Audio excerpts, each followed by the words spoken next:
a beloved mother and friend. Sarah was the sweetest person on this earth. She wanted to do anything for you to make you happy. Murdered in her home. Just the sheer brutality. Somebody was out of control. It was so terrifying. It was so frightening. Sends police on the hunt for a killer. Possible suspect right away is her husband. And they find out, there's someone else involved with this person. You were just sitting there wondering, are they ever going to find who did this? But the search for the truth. This is strange. There were so many twists and turns. What really happened? Uncovers a culprit. Something's going on here. They were never even on the suspect radar. That surprises everyone.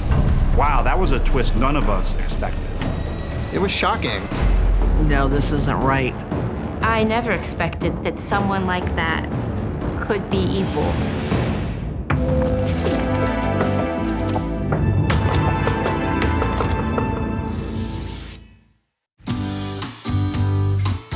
Howard County, Maryland, an affluent community nestled between Baltimore and Washington, D.C.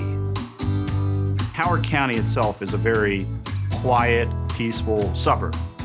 Howard County is very much a bedroom community. People move here for the schools. That's what it's known for. There's very, very little crime. But on Sunday, November 15th, 1998, at 7:44 p.m., a concerned resident makes a call to police. I have a friend who I normally hear from every day, and I haven't heard from her all day, and there's a really funny message on my machine from last night. And I wondered if someone could drive by her house and check it out. What's your lady's name? Sarah Roris.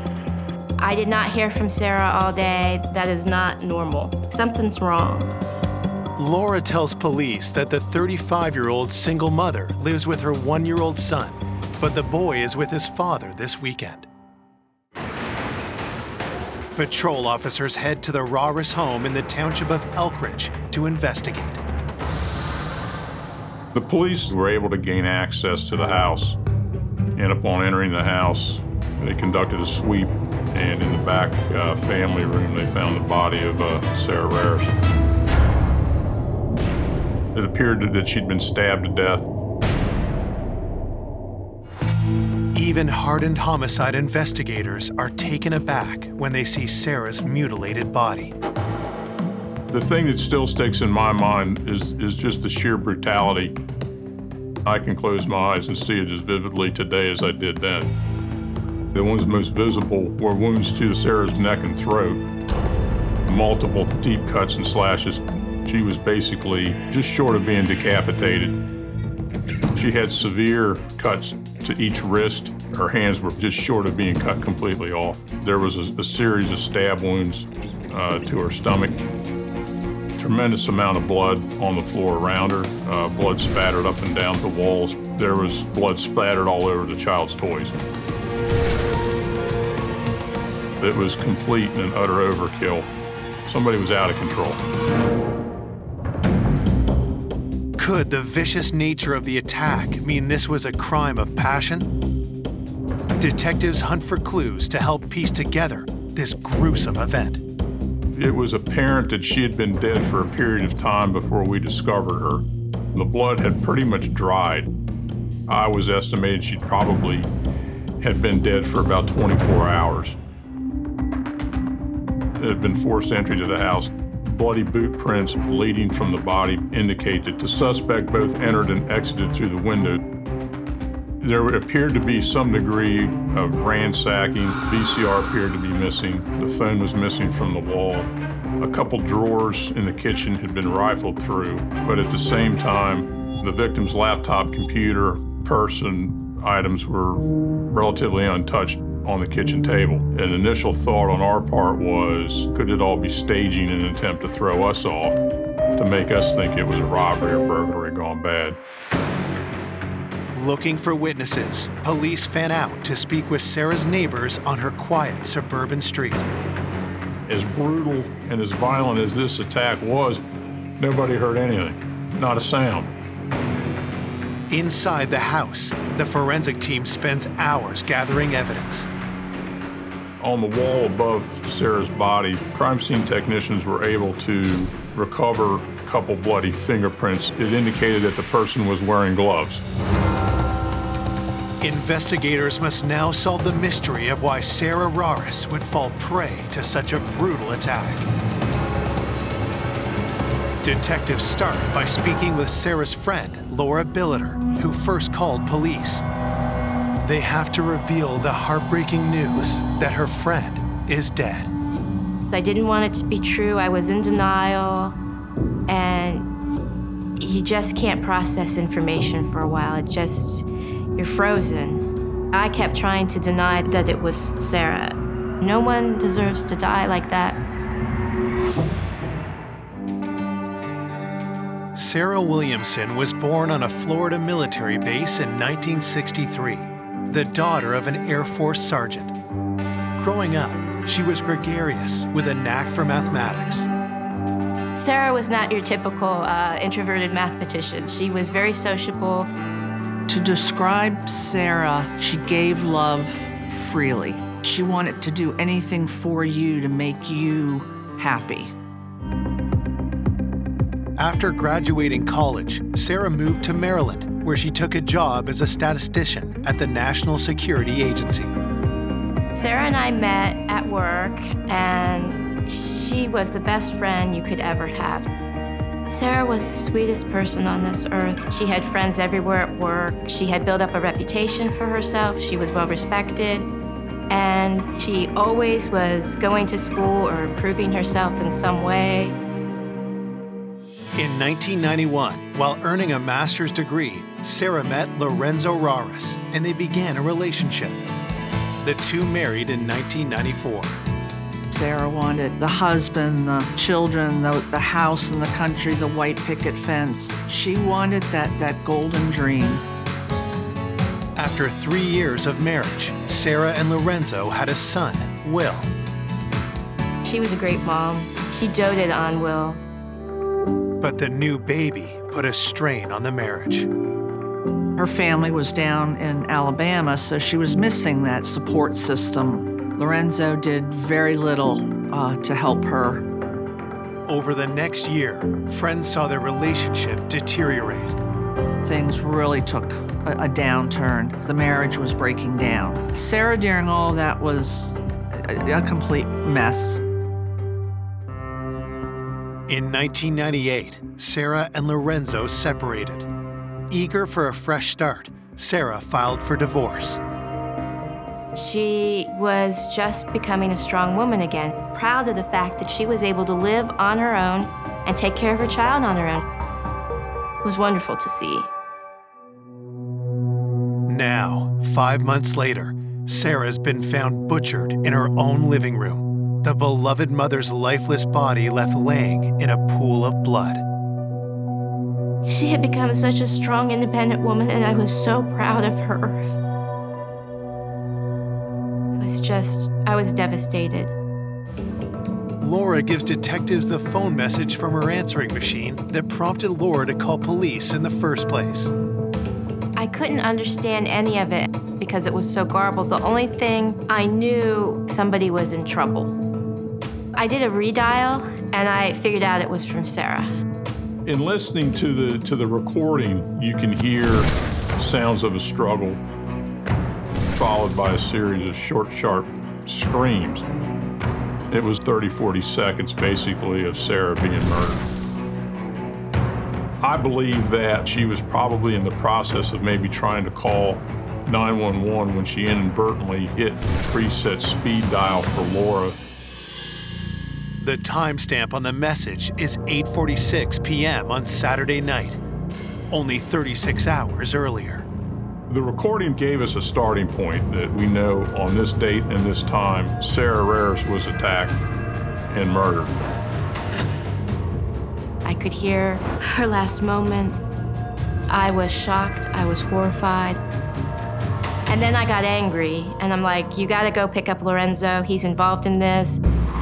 Laura was aware Sarah was involved in a very bitter and heated custody dispute with her estranged husband. She had real fear that it was not going to end well.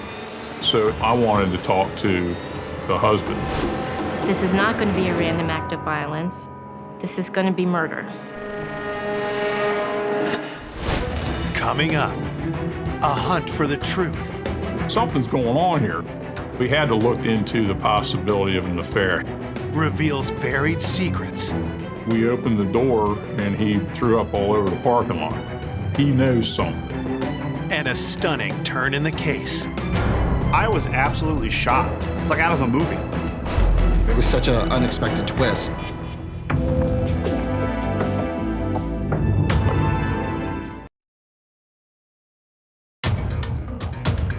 Hours after discovering the body of 35-year-old Sarah Raris, detectives investigating the murder have a lead.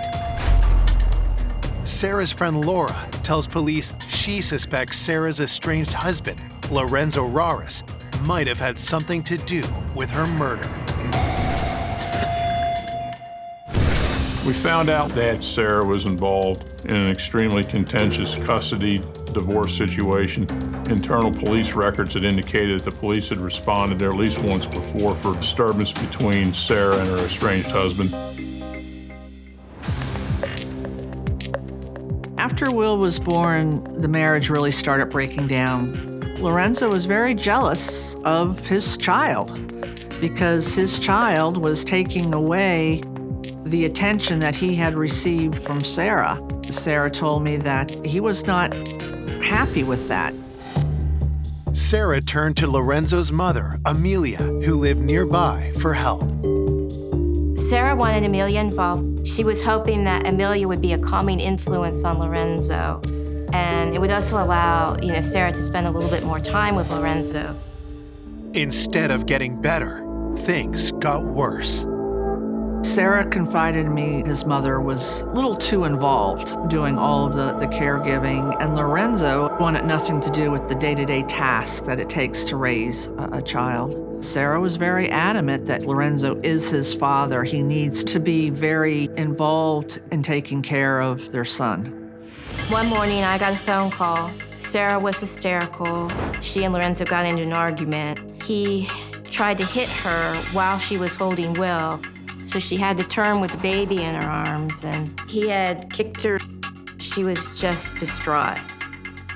And I'd come pick her up, and we head straight to the courtroom. We put a restraining order in, and Lorenzo is not allowed back into the house.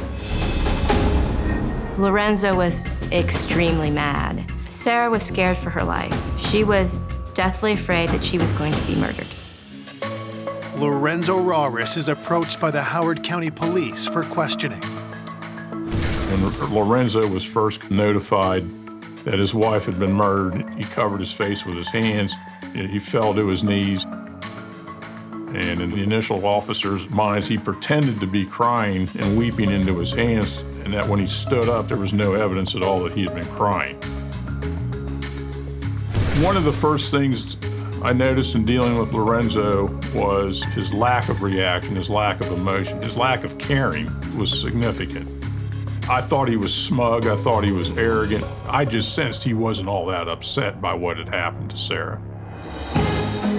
Detectives start by asking the 33-year-old sales manager if he had any involvement in Sarah's murder. He denied it, that he'd had anything to do with it. At the same time, I just felt that there was something off. It was just an instinct on my part, but I couldn't put my finger on it. Lorenzo offers up his own theory as to who killed Sarah. He alluded to the fact that Sarah may have been involved or been having an affair with a previous co-worker, but he said that if anything had happened, it would have probably been a result of this affair. Lorenzo claims the last time he saw Sarah was on Friday morning when he picked up their son for the weekend. The alibi that he provided for the Saturday night and weekend in question was that he was at home at the family house with the baby. His brother and his parents, who also lived in the house, were there. Detectives collect evidence from Lorenzo to search against anything found at the crime scene. We had a search warrant for his person, which allowed us to collect samples of DNA, hair, photographs, and fingerprints. With nothing concrete to tie Lorenzo to the murder, detectives have to let him go. Even though everything was pointing towards Lorenzo, he still has an alibi when he's saying he's at home and he's got all his family witnesses. If in fact he did it, we need to start punching holes in the family alibi. Investigators head to the Raris family home, 30 minutes away in Parkville. His car was seized, and other detectives then launched into the search of the Raris family home. We conducted interviews with all the family members, including Lorenzo's mother, Amelia.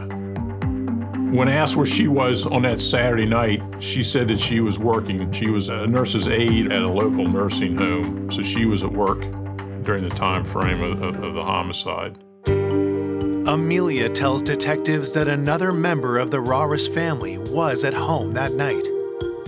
Lorenzo's brother Mike lived with the Raris family in Parkville. They all lived in the same house. Mike is the younger brother of Lorenzo, but as far as their personalities, there was a distinct difference between the two. He didn't have the same degree of arrogance or smugness about him that Lorenzo had. He appeared to be somewhat timid. Mike tells police that Lorenzo was at home when he woke up to go work his night shift job. It's the family saying he was there. A family alibi, in my opinion, has never been rock solid. It has to be investigated. But a search of the Raris home fails to yield any new clues. Nothing of evidentiary value came from the Raris house. Nothing of evidentiary value came from his truck. The only thing we walked away with is we had his initial denials and his initial alibi. From that point on, he lawyered up. As detectives consider their next move, the public concern about the murder of Sarah Raris grows. This murder sent shockwaves through the Howard County community. It caused major headlines. There are a lot of Sarahs in this community, so to have a smart, competent, career-driven woman murdered in this way in her house, it was shocking. With nothing tying Lorenzo to the murder, investigators turn their attention to his allegation that Sarah was having an affair. Could that have led to her death? We had to look into the possibility of an affair. The former boss that Lorenzo claimed she was having an affair with had to be tracked down and interviewed. The relationship between the two of them, we had to look at it. We had to investigate.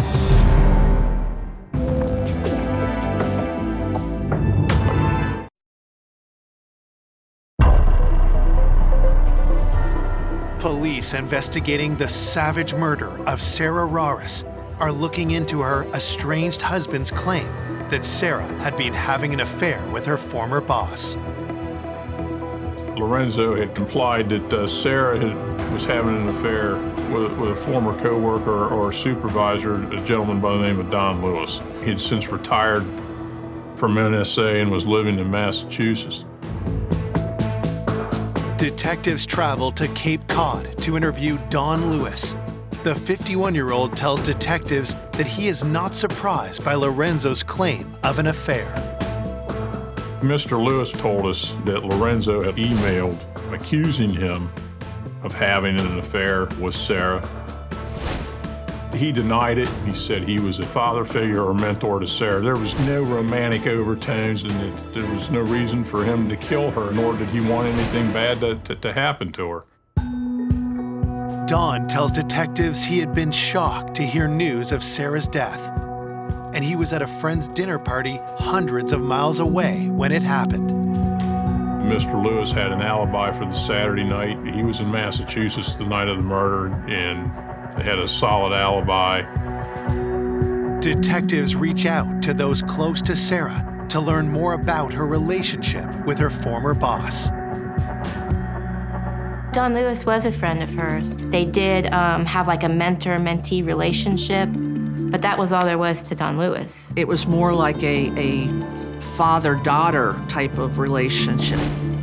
There was never a romance. The investigation revealed that the affair aspect of it appeared to be pure fabrication on the part of Lorenzo. There was just nothing there. A week following her death, those closest to Sarah gathered to honor her memory. The church memorial was packed. There was so much love in that room. Everybody showed up. All of her coworkers and friends from work showed up. The police showed up. Lorenzo didn't show up, nor did any of the rest of the family. I actually covered her memorial service. Her friends were not shy about casting aspersions on Lorenzo Raris, her husband. That's their suspect number one, their prime suspect. After Sarah's funeral, investigators speak with the medical examiner about what was found during the autopsy. The cause of death was no surprise. It was massive blood loss due to the lacerations to her throat. She bled out over 80% of her blood volume. Even the pathologist characterized it as complete overkill. A forensics report reveals no useful fingerprints from the crime scene. But investigators still hold hope for tests on the bloody glove prints found on the wall behind the body. The blood was sent out for DNA analysis. That takes a little bit of time to obtain. While they await test results, detectives revisit their strongest lead, the phone message that captured the final moments of Sarah's life. Other detectives are listening to the tape, and they thought that at some point in the struggle, they heard Sarah utter the name Mike. Could Sarah be calling out the name of her killer? Somebody says, "Oh, right there, it sounds like Mike." I hear Mike. Lorenzo's brother's name is Mike or Michael. But what possible motive could Mike Raris have to kill his sister-in-law? One of the theories that we were kicking around at this point was, could it have been a family member? Because initially all suspicion would have fallen on Lorenzo. And to keep Lorenzo out of it and to maintain the child custody, to have a family member do it, the most logical one would have been Mike. He had to be looked at as a potential suspect. Detectives sit down with Lorenzo's little brother and play him the answering machine message. The recording was played for him, and Mike was asked, "Do you hear the name Mike?" And he said no, he did not. Mike denied being personally involved in the murder of Sarah. My overall impressions of Mike was, I don't think he had it in him to do something like this, but I had a feeling that there was something playing on him. Again, he was part of Lorenzo's alibi that he was at home at the time of the murder. Mike sticks to the story he'd previously told police, that when he woke up Saturday evening to go to work, Lorenzo was at home. Blood was drawn, hairs were pulled. We fingerprinted him, we photographed him. We drove him back to his job. I told him, I said, "I think you know what happened. I think you know what is going on." And we opened the door and he threw up all over the parking lot. And I said, "Whenever you want to come clean on this, you know who to call," and I gave him my card. My partner and I, we both felt he knows something.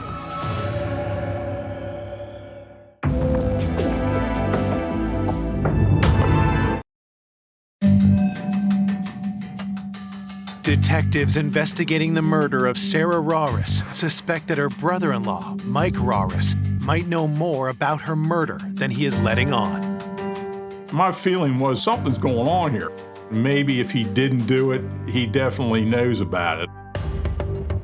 Mike's brother and Sarah's estranged husband, Lorenzo Raris, is still a suspect in Sarah's murder. But both men say they were at home together at the time she was killed. If there was one avenue to break the Raris family alibi, I just thought the weak link was going to be Mike.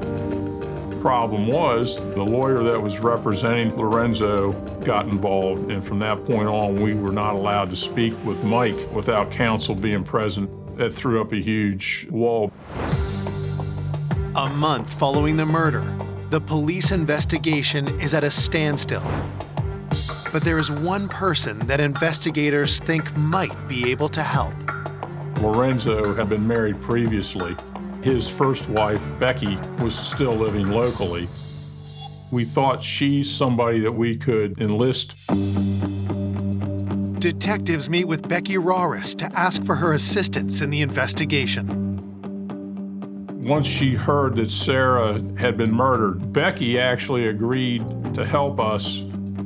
She still had some degree of relationship with Lorenzo. They were cordial to each other. Becky agreed to allow us to record her phone calls with Lorenzo. We were hoping to obtain statements from Lorenzo that would incriminate him in the murder. Becky reaches out to her ex-husband and tries to steer their conversation to Sarah's murder. She was phenomenal. She conducted a number of controlled calls on our behalf with him. We were hopefully optimistic that we would get something, but he never said anything incriminating to her on those recordings. Detectives have hit a dead end in their pursuit of Sarah's killer. I remember cornering the police chief out of like a public event to ask him, hey, any updates on the case? And he obviously said no. There were no updates to give. They had nothing. I prayed every day that this would be the day that something, would come forth. Investigators get new hope when DNA analysis of blood from the glove prints at the crime scene comes back. The blood came back as a mixture of Sarah's DNA and an unknown male. We were confident that we had the killer's DNA because it's mixed with Sarah's blood. If we found that person, then we could definitely put them at the scene with her actually bleeding. Could this finally be what detectives need to tie Lorenzo to his wife's murder? We submitted DNA samples from Lorenzo and his brother Mike for DNA comparison. Came back that neither one were a match. Obviously, that was a bit of a blow. I mean, it's very disappointing. Even though everything was pointing towards Lorenzo, it's not him. In the beginning, it was pretty clear the police thought that her husband played a role in this. She had a very messy divorce going on. There were custody disputes, but the police didn't arrest him. And so there was a real air of mystery about it because the police couldn't figure it out either. If Lorenzo was not responsible for the murder of Sarah, who could her killer be? And why was the beloved mother killed in such a violent manner? Investigators are back to square one. Something has got to give on this. You go back through it again. Did I miss something? You have to look at everything.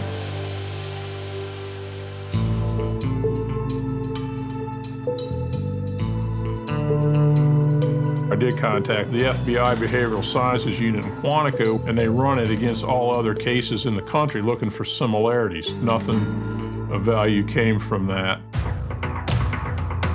Detectives also seek help with deciphering the answering machine message from Laura that captured Sarah's attack. We sent the recording to the FBI to see if they could clean it up and enhance it to try to determine if in fact it was a name. But it turned out it's not Mike. The whole thing with hearing the name Mike, I think, in hindsight, was just pure power of suggestion. When you have a murder of this sort and no arrest, there was a concern and tension in the community as to what kind of person would do something like this. We had been hammering away on this thing for almost 7-8 months. At that point, we're kind of like dead in the water. We felt there was nothing else we could do to advance the case. You were just sitting there wondering, are they ever going to find who did this? You started to lose hope. Just as the case goes cold, an urgent call comes in from a neighboring jurisdiction. My partner came running down the hall and says, "You need to come down and take this call. I have Baltimore County Homicide on the phone. You need to hear this. We got it. We got this case."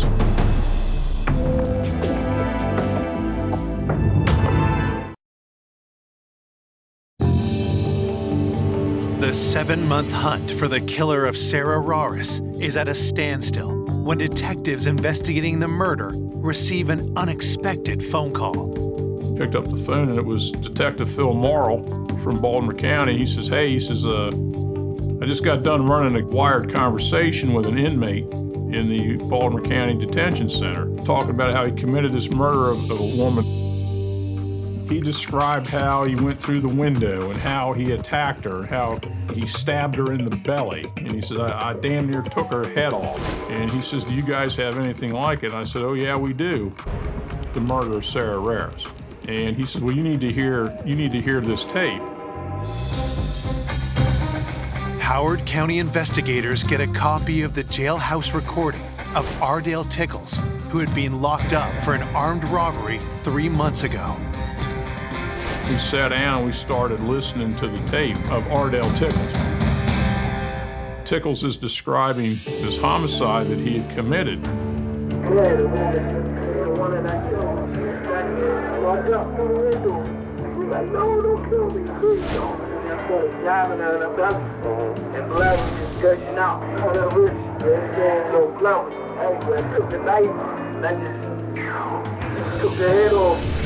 Tickles is describing things that only the police and the suspect would know, all the injuries that had been inflicted upon Sarah. None of that had been released. None of that had been made public. I knew now we had it. I mean, I'm confident Ardale Tickles committed this murder.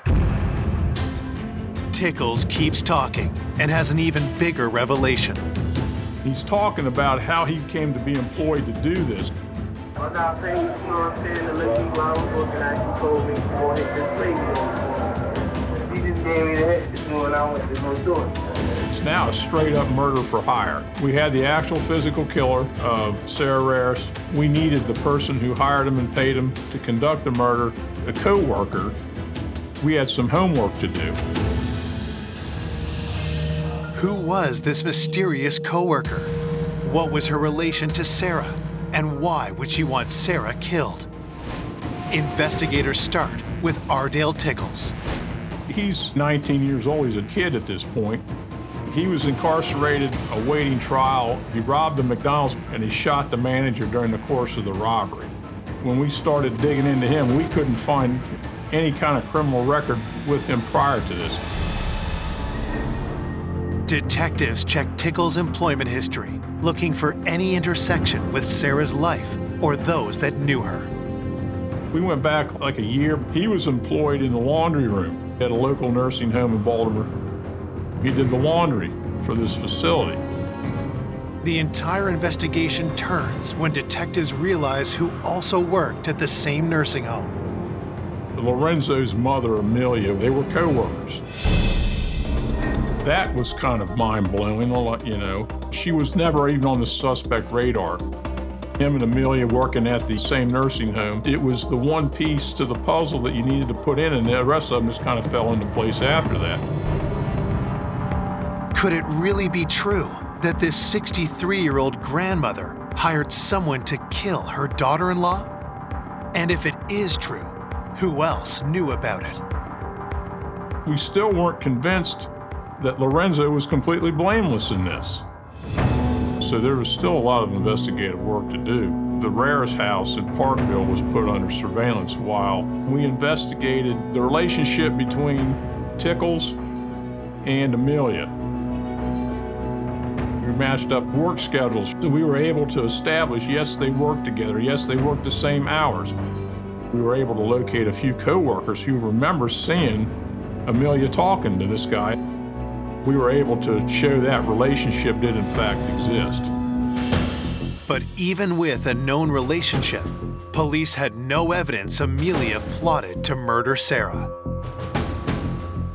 To get to the truth, investigators turned to the man they believe killed Sarah. Tickles was brought in to try to elicit his cooperation. What he gives up, we can use. Detectives play Tickles the jailhouse recording. I had the tape recording set to a point where he admits to stabbing her. He heard his voice talk about the murder. As you can see, we don't need your confession. No, we got it. Can you please enlighten me on what I'm facing and what I'm dealing with in this case? You're going to be charged with 1 count of first-degree murder. But we need to get some details worked out. The person we want is this woman that hired you. I had a picture of Amelia. I said, "Is this the woman?" And he says, "Yeah, that's her." We got her. I mean, it was huge. In some respects, it validated what we thought all along, that everything originated in the Rares household, in the Rares family. Never in 100 years would we have thought that she's the one that was calling the shots. What did she say to you? For a minute, she couldn't go on with life until this lady was dead. She was like, "Do me a favor and kill this lady," basically. So she used the word kill? Kill, take him off the earth, yeah. And she said, "I'll pay you." She said, "I'll give you money." If you hire somebody to commit a murder and that person carries it out, then you're susceptible to the same charges and the same penalties as the person who did the actual killing. So now we're looking at first-degree murder charges for Amelia. After it was over with, did you call this woman that night? No, I met her at work, like that week. Okay, is that when she paid you? Yeah, she had a bundle with like $3,000. Despite Tickle's revelations, investigators know it will be hard to bring charges against Amelia on the word of a jailed offender.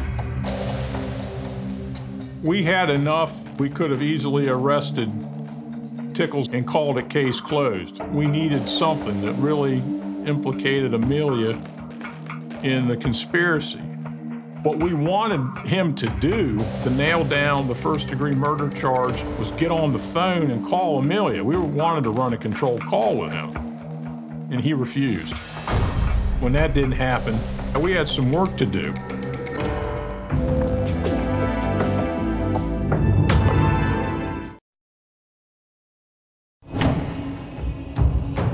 Investigators now suspect Sarah Raris was murdered in a hit organized by her mother-in-law, Amelia Raris. But the hitman, Ardale Tickles, refuses to take part in a wiretap to implicate her. I would have loved to have got this controlled phone call to Amelia to further establish Amelia's involvement in the planning of the murder, but we still felt we were on the right track. A big item of evidence in this case obviously would be follow the money. We pulled Amelia's financial records and found out, sure enough, Amelia wrote a check out in the amount Tickles says he got paid, and she wrote it out to cash. That was key. That's the money trail.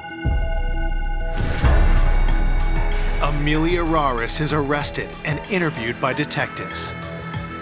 She acknowledged her relationship with Tickles, and she also acknowledged that she hired him, but she alleged that she did not hire him to kill her. He did that on his own, she said. I just wanted to scare her. There was no intention to kill. I didn't know that it's like that. In fact, I thought he's not going to kill her. He is just going to stone the house. You know, you throw the stone there. $3,000 to stone the house? Yes, to stone the house. And make her feel sorry as revenge for me. Amelia told us she wanted Sarah scared because she felt that Sarah, throughout their relationship, had disrespected her, did not acknowledge her as a woman with more maternal experience. Because of the child? Because of the child. I am not welcome to help. I think she did not like my style. The mother in my culture is revered and respected. I want to be treated with respect. I'm her mother. My marriage, she disrespected me. That is a slap on my face, and it is even mortal death to me. I understand. You were insulted. Oh my God. Million words more than that. Showing disrespect to a mother is death. Is it enough, though, to have someone killed? Yes, because it killed me. I think she was trying to portray herself as this poor little old lady who was as much a victim as anything. We weren't buying any of it. I mean, it's pure evil. There's no other way to describe, what happened here. Then, detectives ask Amelia the question they've been trying to answer since day one. Is Lorenzo involved? No, Does he know to this day what happened? no. I do not want to tell my son. Because if I tell him, he will have problems. He loves the woman very much. He's still in love with her? Yeah. Does Michael know anything about this? No.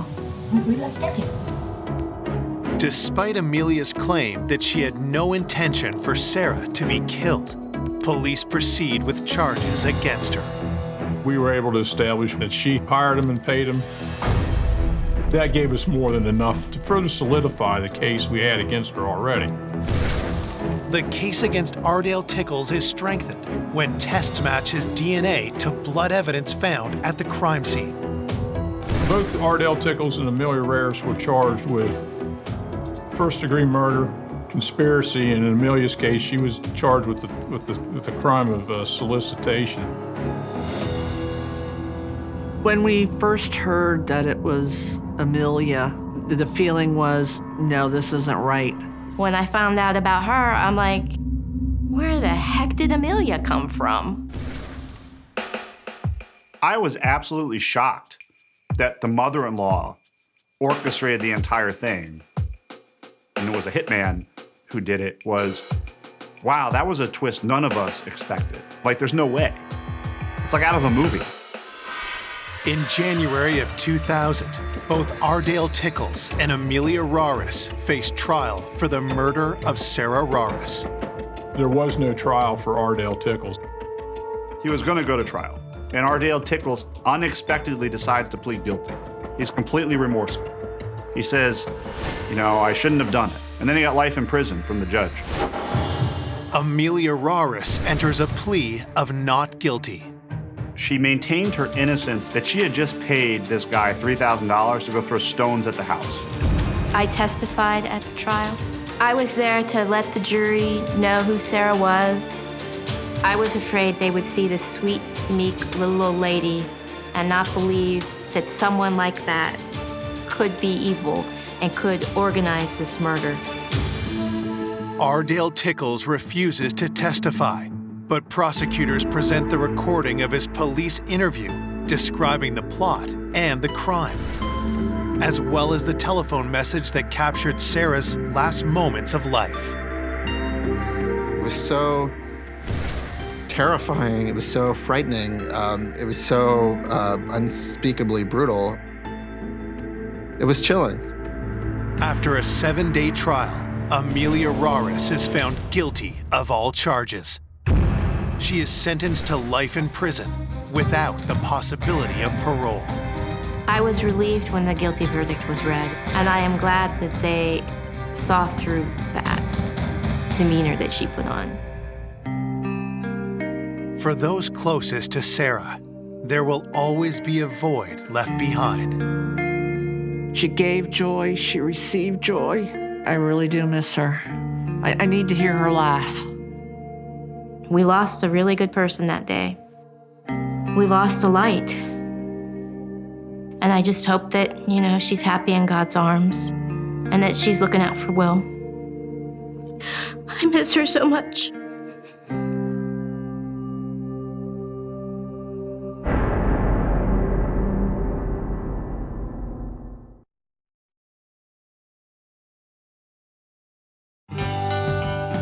A woman devoted to her town. She was the deputy county treasurer. Away from the courthouse, you saw a different person. She loved to dance. Her life snuffed out in a savage attack. There was quite a bit of blood. She had been beaten pretty severely. She had to have been terrified. She struggled at the end of her life. She had no enemies. Nobody had a clue who would do something like that. Police investigate several troubling theories. Is it a close friend that got into an argument with her? There had been some shouting matches. Maybe she interrupted a burglary or a theft. After months of false leads and dead ends, the town was on high alert. A stunning discovery breaks open the case. It added a new twist to the crime. All of a sudden you realize maybe I don't know all my neighbors. And points to a murderer in their midst. I was kind of speechless at first. I thought, my gosh, I mean, you just can't believe it.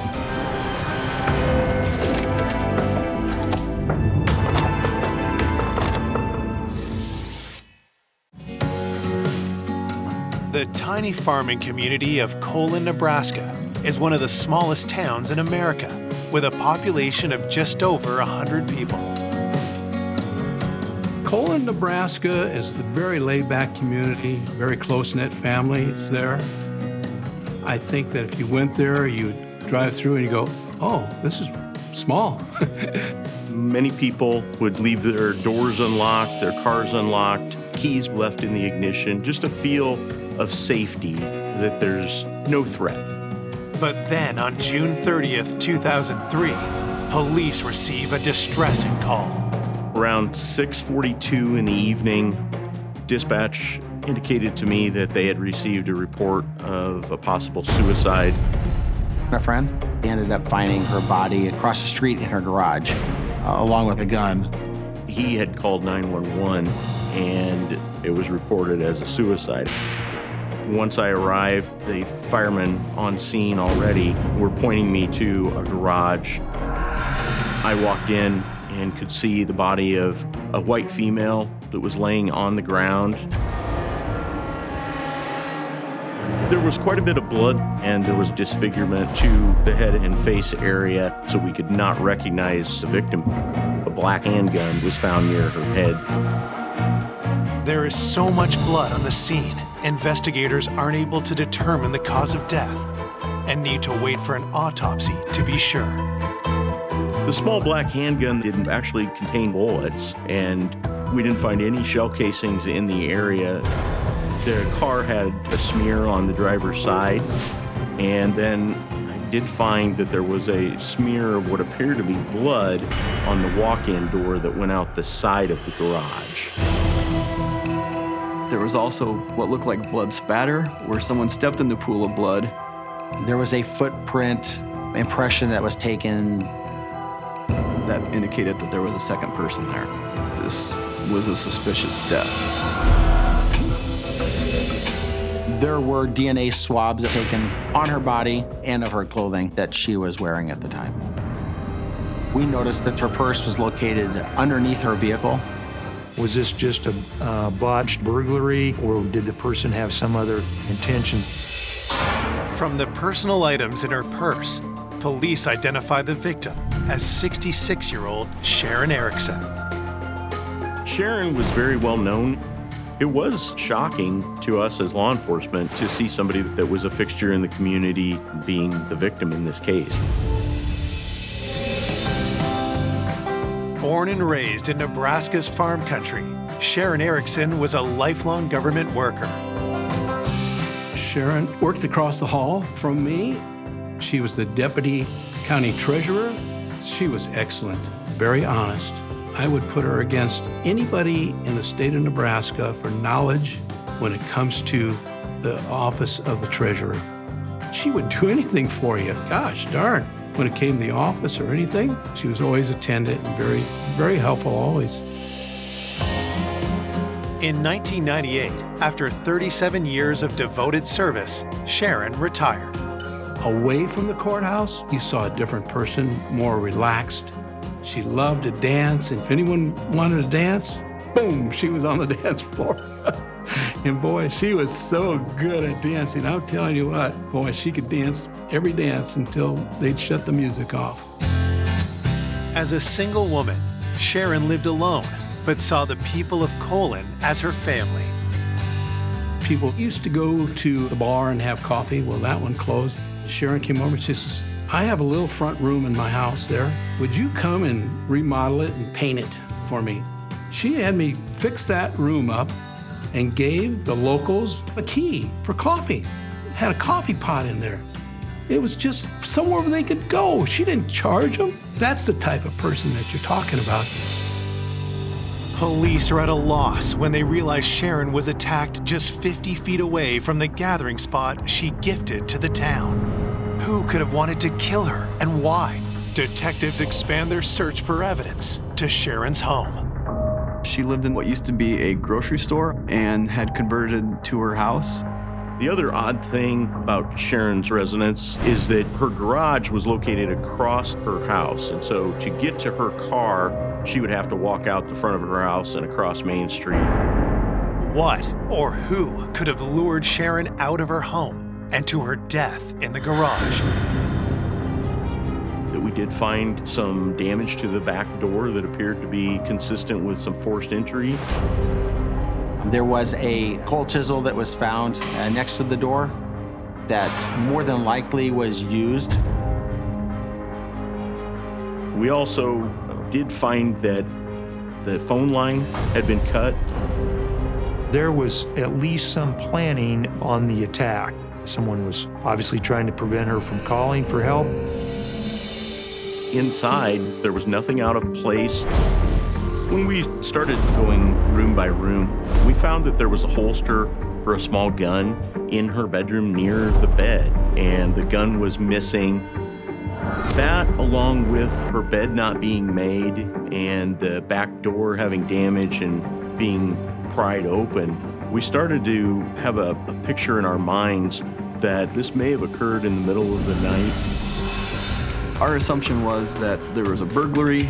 She was alerted to the burglary because of noise coming from the person prying on the back door, that she got up out of bed, grabbed her gun, and went to investigate what was occurring before she was killed. As investigators continue to process the scene, they are interrupted by volunteer firefighter and village postmaster Rick Hartman. He was friends with Sharon. He actually was the one that found her body. Mr. Hartman appeared to be a little more interested in the situation than some of the other firefighters that were there. Mr. Hartman had to be asked on several different occasions to stay behind the crime scene tape. After it kept happening, it really alerted a lot of us to, why does he keep doing this? Is there something else going on? Is there something wrong? Rick's behavior makes officers immediately suspicious, so they approach him for an interview on site.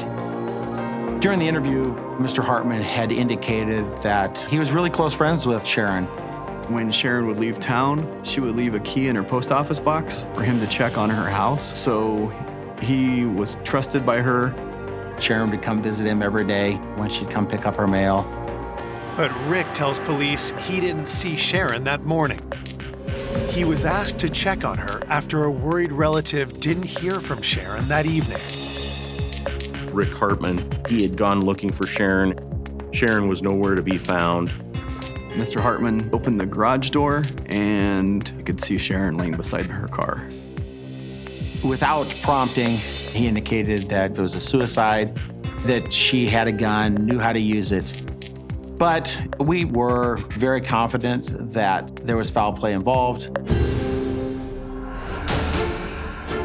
When Rick is asked to make a formal statement, his demeanor abruptly changes.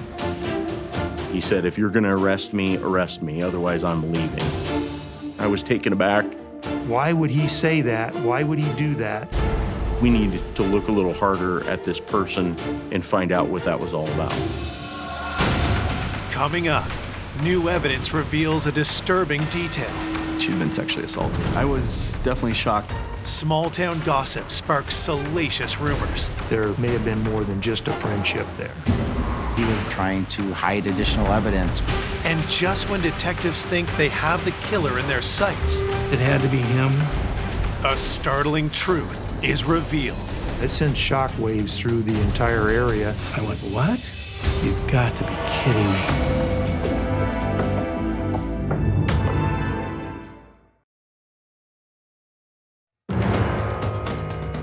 Police investigating the murder of Sharon Erickson are speaking to her close friend, Rick Hartman. But when they ask him for a statement, Rick suddenly ends the interview. He was upset that he couldn't leave and finally just told the investigators that I'm going to leave, and if you want to arrest me, go ahead and arrest me. That was pretty out of character and uncharacteristic for somebody who had a friend that was just killed. So that immediately caused investigators some concern. His statements and odd behavior really pointed us in a direction towards the postmaster. Mr. Hartman gave his alibi. He was at home with his family, and that was confirmed by his wife. Rick never had any criminal record or had done anything wrong, so there wasn't a great deal of focus on him any more than anybody else. Rick's on the back burner for now, but investigators will keep him in their sights. We didn't want to rule anybody out specifically, but we wanted to cast a wide net. While investigators consider their next move, news of the murder, the first one in 40 years, travels fast. The town of Colon was buzzing. Well, I got calls, bang, bang, bang. I can't remember who called first. I went, what? That's all I got, and I just was dumbfounded. I mean, I just couldn't believe it. When you hear of someone that you know and you knew for 25, 30 years, it's devastating. Everyone's just shaking their heads saying, how can this happen? How can this happen? Sharon's death was a big loss for our community. She had known so many people through her work, through her friends, and to not have her in the community anymore, that always creates a hole. Everybody spoke well of her. She was beloved by the people in the community. We didn't know where to start looking, so we tried to determine anything potentially that could have happened. Is it a close friend that got into an argument with her? Is it a neighbor that maybe didn't like her? The day after the murder, police canvassed Sharon's neighborhood. They questioned almost everybody that knew Sharon about, have you heard anything? Do you have any information that can help us? And I said, I have no idea. No idea. She had no enemies. Nobody had a clue who would do something like that. It has to be someone that we don't know. I mean, it has to be someone that came from town. While we don't have a lot of violent crime in the area, there was definitely one family that lived right behind Sharon that came to mind as somebody that could have been concerning. The investigators had made contact with Jim Mars. He was an individual that would get into trouble here and there. He wasn't real responsible. He associated with people that were involved in minor crimes such as burglaries, drug use. I asked what his relationship with Sharon was, and basically it was just an acquaintance. Mr. Mars would see her occasionally outside of her house when he was going to the post office or on Main Street. They would say hi.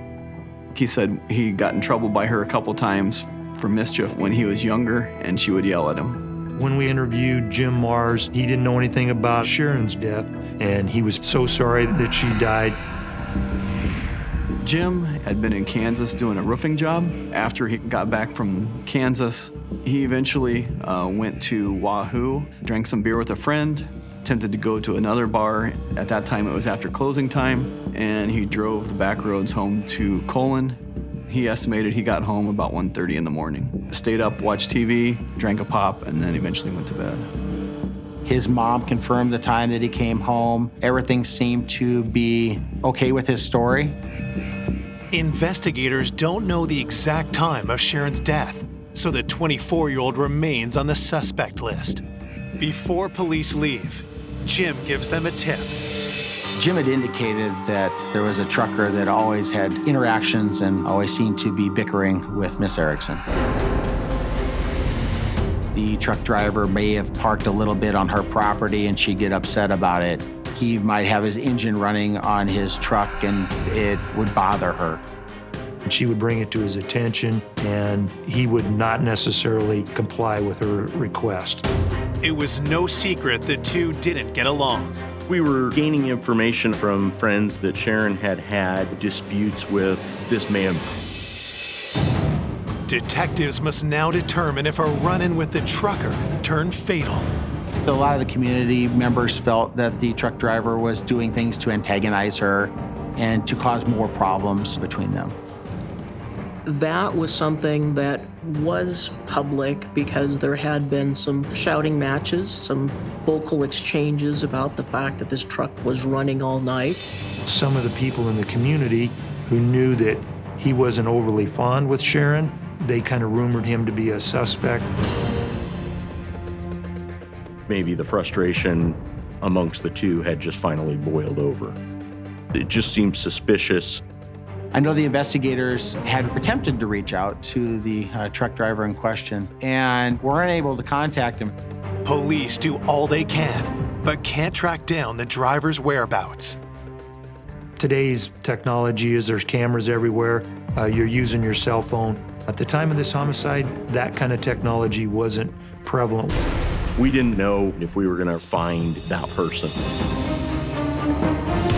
Is Sharon Erickson's murderer on the run? That's concerning, and that was on the minds of probably all the citizens in this area. And probably the scariest thing for law enforcement in the community is that person likely to offend again?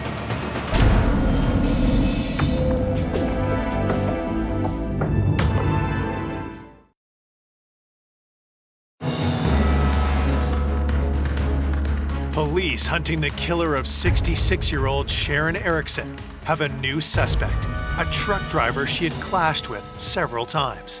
Had something escalated from vocal argument to some other level. Now, detectives fear the trucker has fled the area. We went door to door, asked people if they saw the truck driver. No one had any information about him, and it didn't appear we were any further along than we were the night we got there, and the town was on high alert. There's a murderer out there. It's hard to contemplate. Hard to contemplate. A week after Sharon's murder, detectives received the autopsy results. The report did indicate that the death would have occurred sometime, most likely that night or the early morning hours of the day that she was found. The medical examiner indicated that there was no gunshot wounds, that the gun had not been used in the commission of the crime. The pathologist ruled the cause of death to be asphyxiation along with blunt force trauma. It was found that Sharon had been beaten pretty severely. She had also been strangled. She also suffered some broken ribs and had some defensive wounds on her hands from fighting off her attacker. The autopsy contains one more disturbing detail. She had a small vaginal tear as well, which indicated that she'd been sexually assaulted. I was definitely shocked that there was a sexual assault involved. Totally unexpected.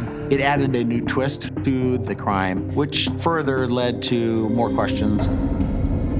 It really makes you feel for the victim. She had to have been terrified for those few minutes that she struggled at the end of her life. During the autopsy, her underwear were taken for possible examination for DNA. This being pretty early in the DNA process in the early 2000s, we waited.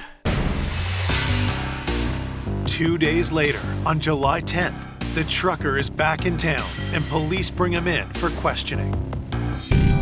He's not overly cooperative. He was reluctant to give any details about where he was, what he was doing. Detectives press the trucker on his relationship with Sharon. The truck driver wouldn't have called Sharon a friend. He felt irritated by the way she would overreact, I believe is how he termed it.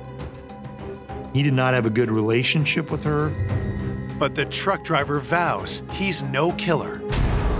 He told us he was out of town at the time of the homicide. He was in Wyoming or Colorado. He was hundreds of miles away and had receipts to prove it.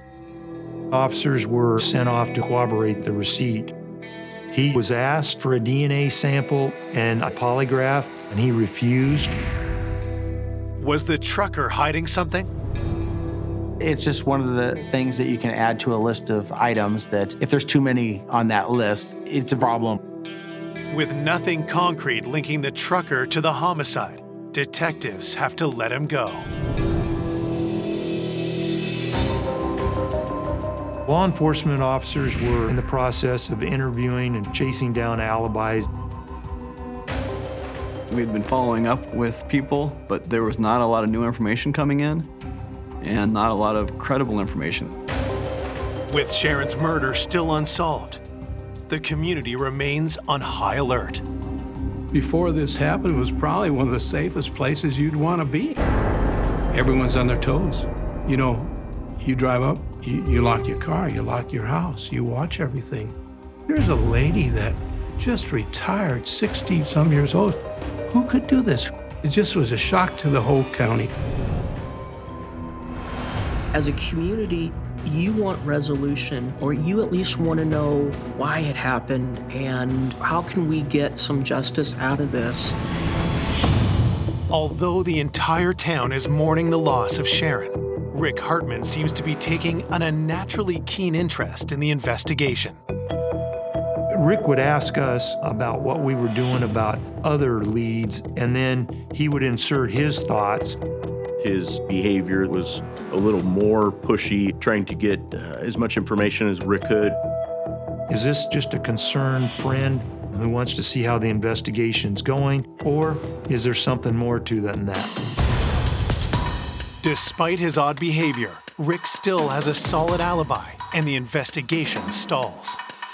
We decided that we all needed to get back together and just have like a brainstorm session and say, what do we do?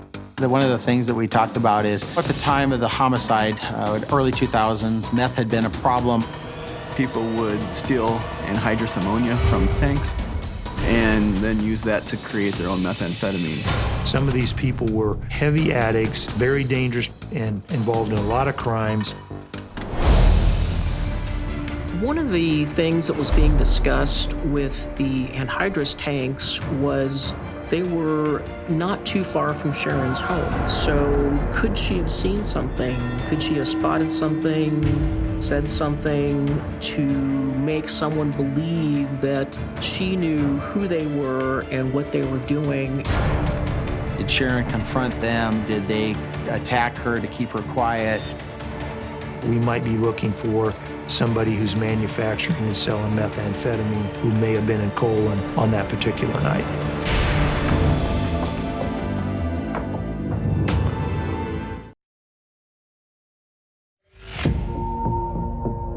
"5 weeks after Sharon Erickson is savagely beaten to death, detectives investigate whether she had been killed by a criminal gang manufacturing illegal drugs near her home.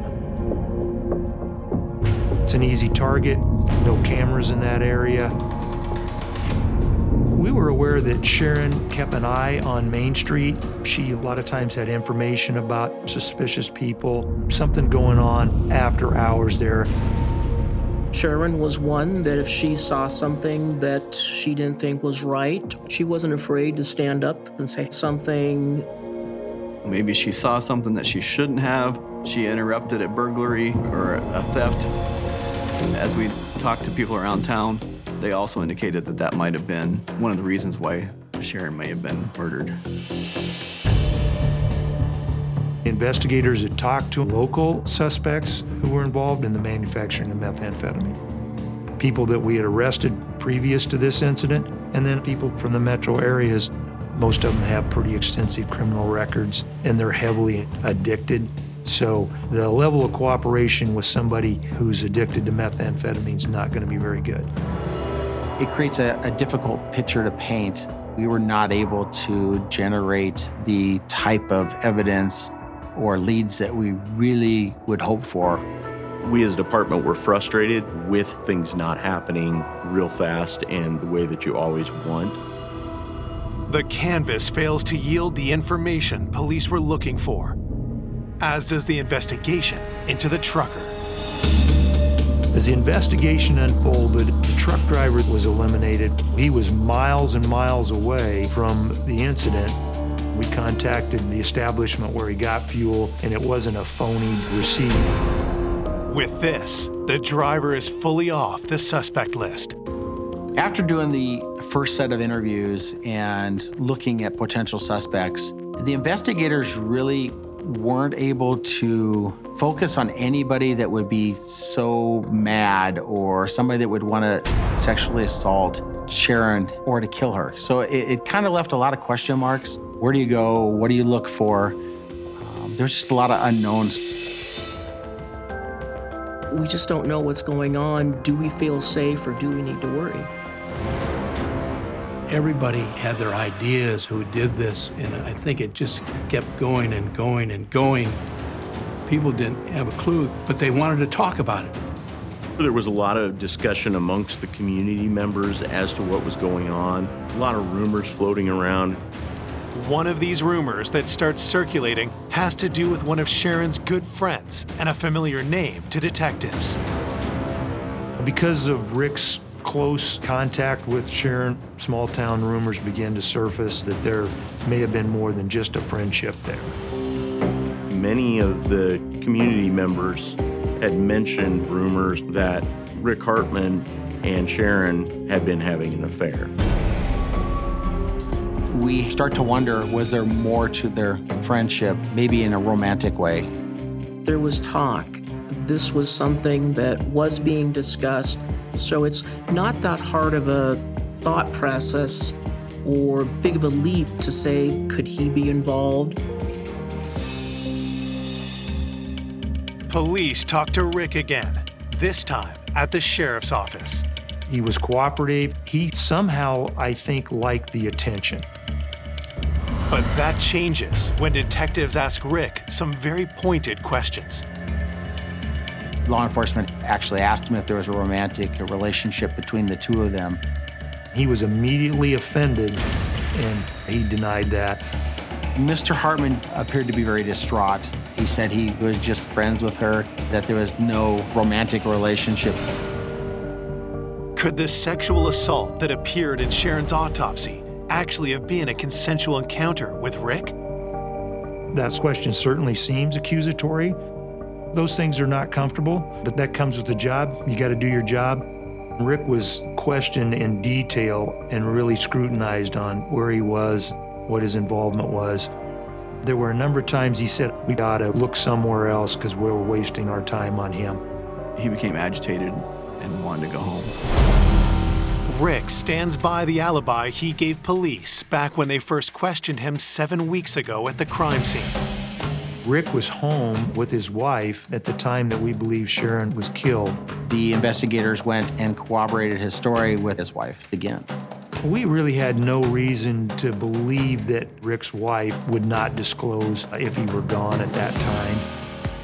Even though there were a lot of things that kind of pointed to him, he had a pretty good alibi. With no hard evidence against Rick, detectives have to let him go, but not before getting one thing. We collected DNA from Mr. Hartman. We talked a little about it, and he says, but Don, I didn't do it. But again, you always have that doubt, what happened? There was just speculation and suspicion. 2 months after Sharon's murder, detectives finally receive results from the forensics lab. They had tried to do analysis on some of the items which were collected at autopsy to come up with a DNA profile. Will this be the break detectives have been hoping for? We were really needing something such as that to come through for us.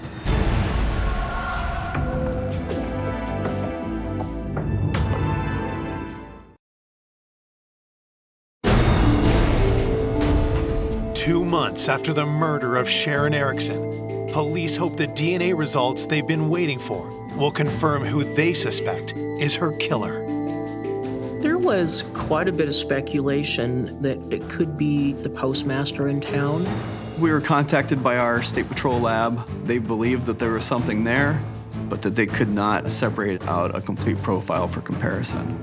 It was kind of frustrating to know that there may be something there, but that maybe it was a dead end that we couldn't get past.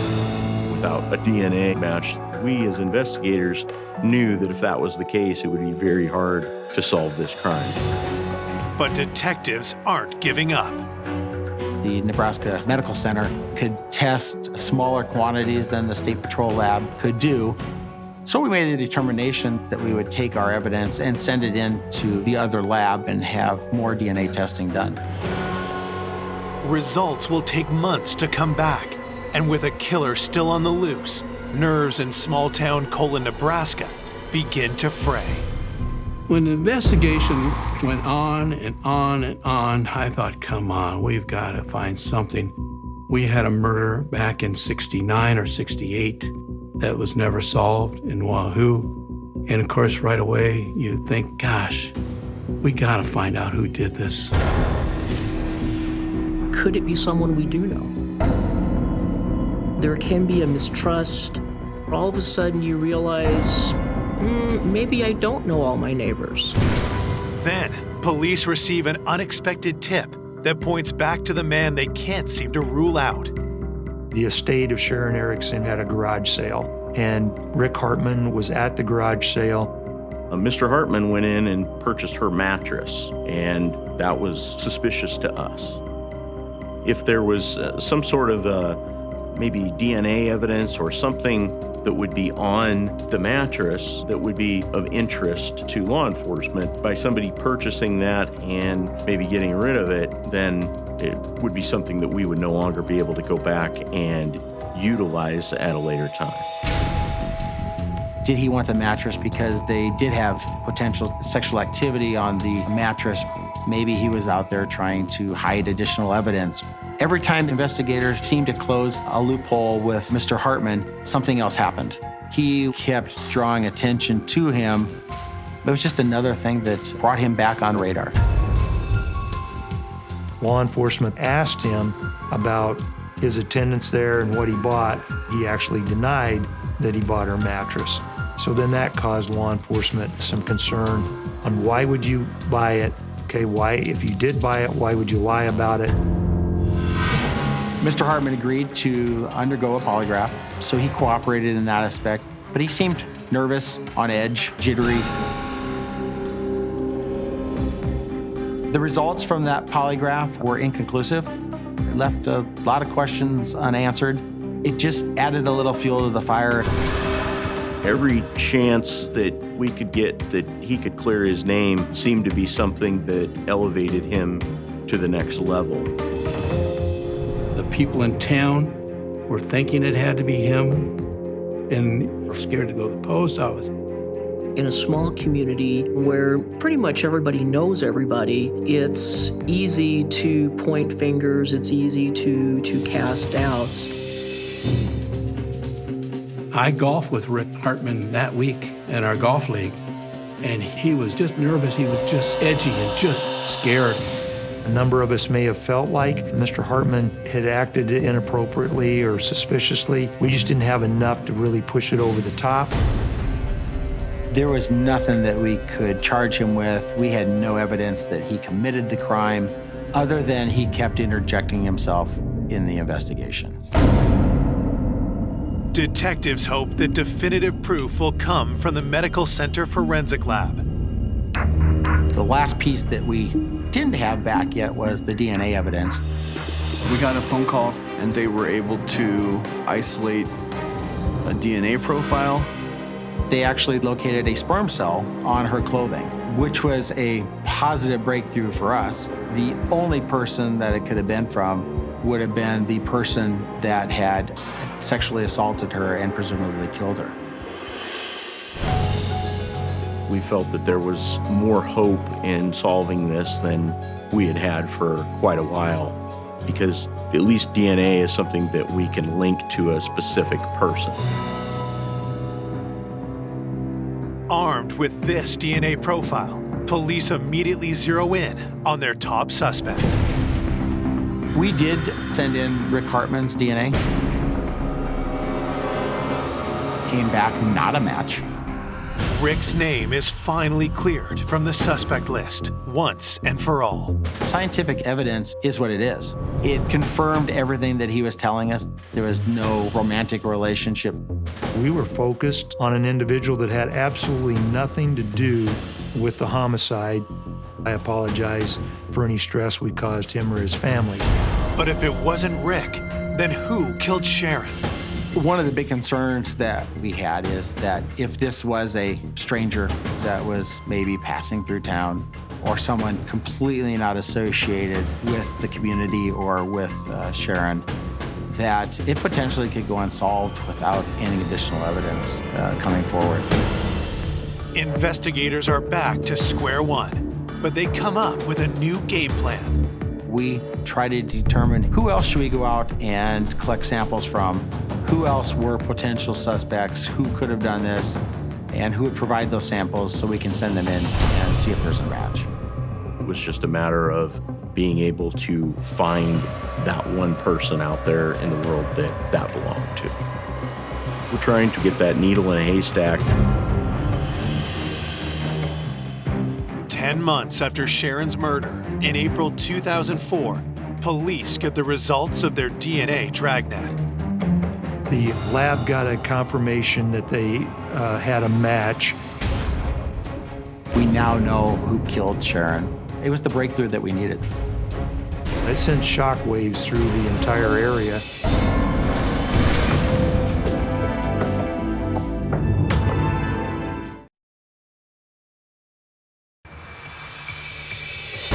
Almost a year after the murder of Sharon Erickson, police have matched DNA from the crime scene to her killer. The DNA came back and it matched Jim Mars. James lived nearby Sharon. He was one of the people that police talked to early on. Jim had known Sharon nearly all his life. He had helped her out when he was younger, doing some yard work or snow removal. I was kind of speechless at first because he had no problem providing his DNA to law enforcement. I was shocked to find out that James Mars was the perpetrator. We had never seen that type of violence out of him. Once we had a DNA match with Jim, we needed to figure out where the holes in his alibi are. When we originally interviewed Jim Mars, he said he'd been out in a bar in Wahoo and later went home. The bartender believed the timeline that Jim had given us was fairly accurate. Jim's mother stands by her story, too. I think those alibis were solid, but they didn't cover him for the whole evening. What I think happened is he was home and left. He lived right across the back alley from Sharon's house. And even if he would have been home, that doesn't mean he didn't leave his house. The determination was that we did have enough evidence to proceed with the arrest and prosecution of Jim. We went to his residence very early in the morning, and he answered the door, and we placed him under arrest. He was shocked that he was being arrested, that he was considered the suspect. We brought him in to interview him. Police try to establish a motive. That was one of the unique things in this case, to find out and even just try to resolve that big why. Why would that even happen? He was reluctant to give any details. There were a number of times he said, "I don't remember." He sobbed at times. He said he didn't have anything to do with it, denied that he had any involvement. When asked about the sexual assault, he stated that Sharon was an old lady and he wouldn't do that. And from that point on, he stated he wanted an attorney, and we stopped our questioning. We had filed charges for first-degree homicide, sexual assault. News of his arrest hits the community hard. This was very unexpected. I thought, my gosh, something's wrong here. I mean, you just can't believe it. I was hoping that they'd catch someone that I did not know the family. The reaction in town was split. There was definitely a thought that, oh, it couldn't have been him that did it. And then there were supporters that, well, we thought maybe it was him. While investigators are confident that DNA evidence will be enough to get a conviction, they get even more ammunition against Jim. We had at least 5 inmates come forward with information that Mr. Mars had confessed to them. He struck her, strangled her, killed her. These inmates were going to testify against him, that he had confessed to them. With this information, investigators pieced together what happened the night of the murder. Jim was at the bar, like he said. He had a few too many drinks at some point, went home, he wasn't able to sleep. From what he told the other inmates, he was looking for some money. He thought Sharon may be an easy target. He was just going to burglarize her house. He climbed over Sharon's fence in the backyard, cut her phone line so she wouldn't be able to call anybody, pried her back door open, and ended up kicking the door in order to go see if he could find her purse or find some money that was laying around. Once that back door was kicked in, Sharon woke up. He was confronted by Sharon, who was holding a gun and threatened to shoot him at that point if he didn't leave. Sharon went to call 911 and her phone line was dead. She kept her cell phone in her car for emergencies. Sharon ran across the street to get into her car. Jim chased her down, caught her, and ended up attacking her. He punched her and then eventually choked her to death. There was a sexual assault. He refused to talk to the inmates about that. Had he not sexually assaulted her and we didn't have any DNA, we would never have it solved. When you have a sperm cell that was a perfect match, there's nobody else that could be responsible. The chance of this being another person was out of this world. With the evidence we had, this was a slam dunk for his conviction. On August 15th, 2005, Jim Mars pleads guilty to second-degree murder. He is sentenced to life with no possibility of parole. When I found out there was a sexual assault that went along with the slaying, I was just furious. What kind of person would do something like this? You've got to be kidding me. And the community was appalled. I was happy that we finally got closure. He did it. He's locked up. Sharon was the one that suffered the ultimate loss. And that's what the investigators put in all those hours of work for and give her last voice. Sharon's presence is missed in Colon to this day. To not have her in the community, that's tough. There's pain and sadness. Sharon loved her community. Yes, she did. She was very good to my kids and very good to me and my family. Really good lady.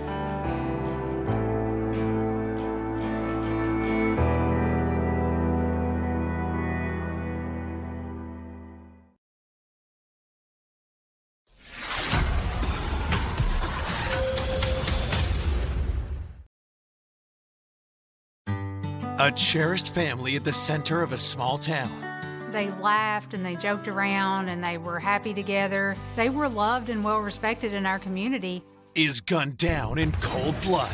I'll never forget walking in the house that morning and seeing what I saw. Who could have done this? Was it somebody that they knew? Maybe this person had sought some type of revenge. Detectives pursue a trail of suspects. He was actually set to gain from the death. And then his behavior was alarming. During the polygraph, he started tearing the stuff off. I know they had issues within their relationship. They said, well, I can take care of that problem for the right sum of money. But the killer remains elusive. What are we missing? What are we not doing? Until a shocking confession reveals the true culprit. Then she agreed to wear a recording device and elicit some more information. I mean, it was just incredible. It was disturbing. The killer was about the most unexpected thing. It was such a shock.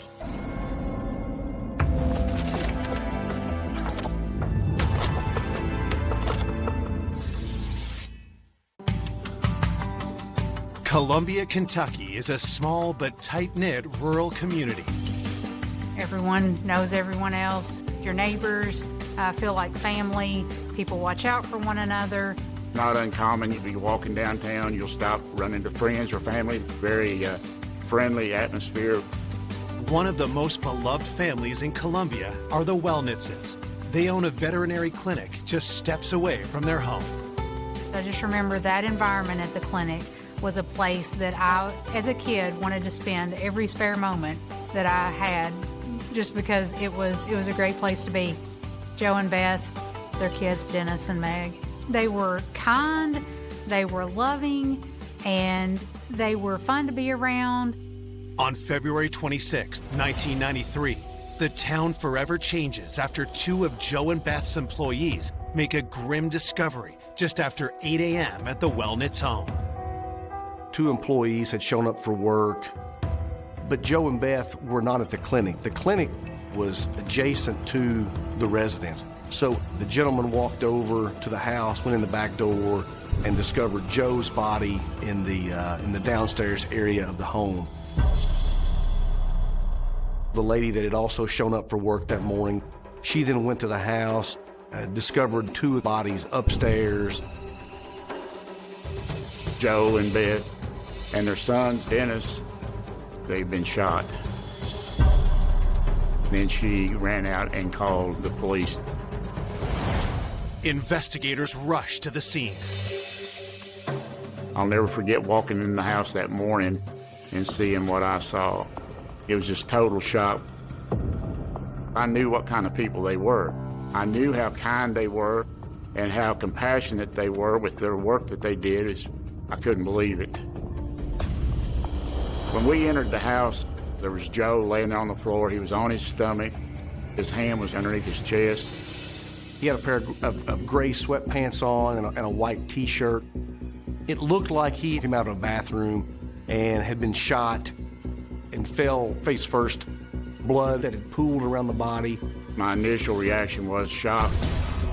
But then I realized shortly thereafter that I had a job to do, and my job was to take care of the scene, to see if we could find out who did this horrible thing. Around the scene where Joe was found, there was multiple shell casings, and you could see bullet holes in the walls. We went from there to the upstairs, and we found Dennis's body laying there in his bedroom. He had no shirt on. You could see bullet holes in his back. There was also shell casings laying around. Looked like he was crawling on the floor and was executed by the killer at that point.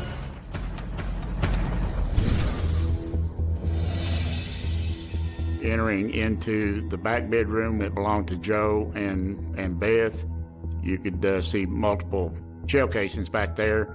Beth was found on the side of the bed nearest to the doorway. She appeared to have been standing when she was shot, with multiple gunshot wounds to her head and upper torso. The Wellnitzes were all found either in or near a bed or in clothes that suggested they had been sleeping. So it was apparent that it had happened during the night at some point or early morning hours. After examining the bodies, police scour the rest of the house for clues, but there's no sign of a murder weapon. There were no broken windows, there was no furniture turned over, the house had not been ransacked. It was significant that there was no forced entry, that at least gave the impression that it was somebody with some degree of familiarity with the home and with the Wellnitz family. It appeared this family had been targeted. Who could have done this? Who is the person that would have done such a horrible crime in this community that is usually so gentle? Was it somebody that they knew? Maybe this person had sought some type of revenge. Once we saw that these 3 people had been murdered, we immediately wanted to know, where is Meg Wellnitz at, so we can find her to make sure she's safe, first of all, make sure she's not a victim. We were able to locate her. She was at school in Lexington and was unharmed. Officers are tasked with breaking the news to Joe and Beth's daughter. Meg was told that her mom and dad and brother were murdered, were dead. I really felt sorry for her. I thought, now how is she going to go on? How does she recover from this? We got a phone call just a little while after I got up, and they said Beth and Joe have been killed. And at that moment, we didn't know Dennis also had been killed. And I just stayed in my room that day and just cried. Just couldn't believe that they were gone. They were like a second set of parents for me. One of my family members had called they gave me the horrible news that that Joe and Beth and Dennis had all been murdered. And that's a day you don't forget.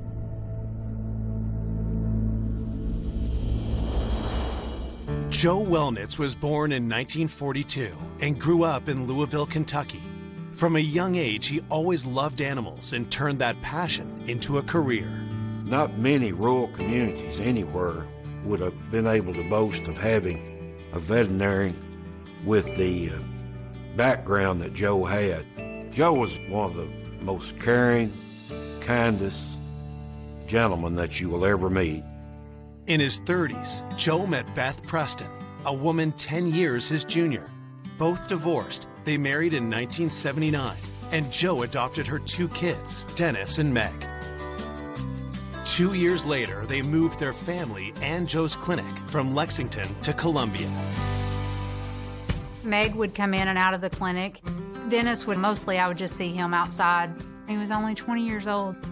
Dennis was popular in school. He had worked in town. He had attended college. He was just a well-liked young man. Beth was the one I was closest to. She was the face of the clinic. She was the person everyone saw when they walked in the door. Always had a smile on her face. The relationship between Joe and Beth was perfect to me. They laughed and they joked around and they were happy together. They were a very happy family. But one horrific night has changed everything. Who could have wanted to kill the Wellnitzes, and why? The 2 employees that discovered the bodies were certainly interviewed that morning. There was really no motive. And the way the 2 of them arrived that morning, there was really no opportunity for either of them to commit the murders. They were dismissed as suspects. In Lexington, police asked Meg to help them piece together her family's last movements. She says she visited them for dinner 2 days ago, but had returned that night as she had school. Meg told the police that she'd been in Lexington the night before the bodies were found, and that she'd been playing cards with some friends, her boyfriend, as well as another couple, Bill Meese, and then Bill Meese's wife. When asked if Meg was aware of any problems at home, she gives police their first lead. There was a couple that were tenants of Joe and Bess they may have had issues with, and their names Brenda and Dave Cowell. The Cowells had been living in a cabin on the Wellnitz property. They were living there rent-free, exchanged for doing some work for Joe and Beth. There was some discrepancy there about whether they were doing the work sufficiently or not. Joe and Beth felt like they weren't, so they gave them a bill for $1,800 for the rent. And ultimately, they never paid it. They filed bankruptcy.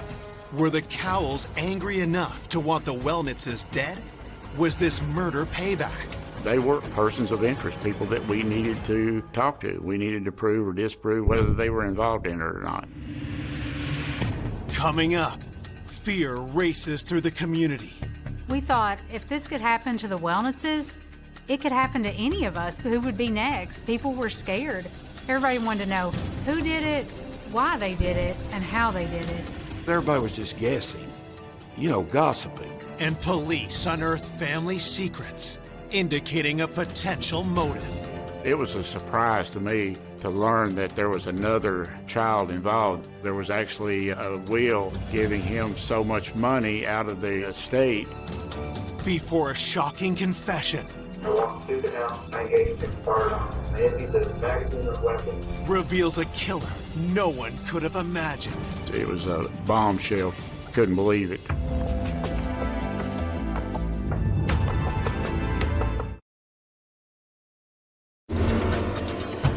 Police investigating the homicide of Joe, Beth, and Dennis Wellnitz have their first suspects. Tenants who had recently clashed with the family over money. When we learned about the bankruptcy, about the them living on the property, this discrepancy about the work they were doing, whether it was sufficient or not, especially when it came to the money, and then this bill for $1,800, we thought, well, this could be a motive for them wanting to do something. We knew that we had to talk to them. We had to see if they were involved. Police learned the Cowles no longer live on the Wellnitz property. Maybe they left there disgruntled. We went on that theory. Maybe they had went to the Wellnitz house that morning and then got into it with them, and then that's when all this escalated from there. While detectives tracked down the Cowles, officers canvassed the area for witnesses. We did a neighborhood canvass to talk to people to see if anybody in that area had heard anything, seen anything, or had any other information that they could provide. We were not able to identify anybody that did hear anything that went on that night during the shooting or anything. 4 days after the murder, detectives locate the Cowles and bring them in for separate interviews. Brenda claims she didn't hold any grudge against the Wellnitzes. She told us that even though they had not paid the money that Joe and Beth felt like they owed, they had worked out the discrepancy and everything had moved on from that. Police asked Brenda where she was the night of the murder. They ended up moving off the farm. She said she was not there. She was at home when it happened. When detectives speak with Brenda's husband, Dave, he's unable to confirm her alibi because of his own. Dave was working in Louisville, Kentucky, which is almost in Indiana, probably 100 miles from where this happened at. He adamantly denied any involvement in this. He didn't want it to do harm to them. Investigators speak to friends of the Wellnitzes to confirm the dispute with the Cowles had been resolved. We were talking to friends in that area. We were able to determine that that situation where those hard feelings were had been resolved a long time prior to this happening. They were ruled out as far as having anything to do with this murder. With no arrests made, fear begins to grip the town. We thought if this could happen to the Wellnitzes, it could happen to any of us. It could happen to anyone. They were loved and well respected in our community. And so if they could be killed, who would be next? People were scared. Everybody wanted to know who did it, why they did it, and how they did it. Word travels fast. Everybody was expressing their opinion as to what may or may not have contributed to this. But everybody was just guessing, gossiping. It's got the whole community in an uproar about what happened. We had to get some answers pretty quickly, make sure that it wasn't some random killing and that other people may be coming next. When we started thinking about who could have done this, we started thinking about the veterinarian business. People get very sensitive about their pets, so we thought, well, maybe somebody had gotten disgruntled over that. We learned from the employees there that there was an issue between Jerry Yarberry and the Wellnesses where he had brought in his dog to have treatment done to its eye, and the dog ultimately was blind. So we thought, well, maybe this might be a motive for somebody to do harm to them. Some of the key questions that we wanted to know from Jerry was, how did he feel now toward the Wellnesses, and how did he feel toward what had happened between them? Police bring Jerry into the station for questioning. He told us that he was very upset about his pet. He refused to pay the bill that was owed to the Wellnesses. They ended up having to file a lawsuit against him in order to recoup the funds. While Jerry admits he was angry with Joe, he says he isn't a killer. He adamantly denied doing anything to the Wellnesses as far as going to that extreme. When we talked to Jerry, we learned that he was home watching TV with his wife and kids, and we were able to confirm that that's where he was at, and therefore we were able to eliminate him as a suspect in this case. There's frustration on the part of the police because they want to see a crime solved. They want to see a murderer, in this case, held accountable. They want to see that person punished. And then there's frustration because we don't know if justice is ever going to be served. As the case threatens to stall, a friend of the Wellnitz family contacts police with pertinent information. I said, I'm a real estate broker, and they were getting the property ready to sell. There was an indenture, kind of a rectangle, in the floor of that master bedroom closet. I knew for a fact Joe and them kept a floor safe upstairs in their bedroom in the closet. I'm assuming, but that's where he kept all these important papers, his deed, anything that was of significance. Gives you the opinion that the safe was part of the plan all along, that the killer knew where that safe was at. It was not setting out in the open where you would commit these 3 murders and then say, oh, okay, there's a safe, I'm going to take that with me. It was hidden back in a closet. It certainly caused the officers to focus their attention on who would want that safe, who would know the safe was there, and who would stand to have some benefit from removing the safe, especially in light of the fact that nothing else was taken, nothing else was disturbed. If we could locate that safe, and very easily, that's going to put us on the trail of whoever committed this crime.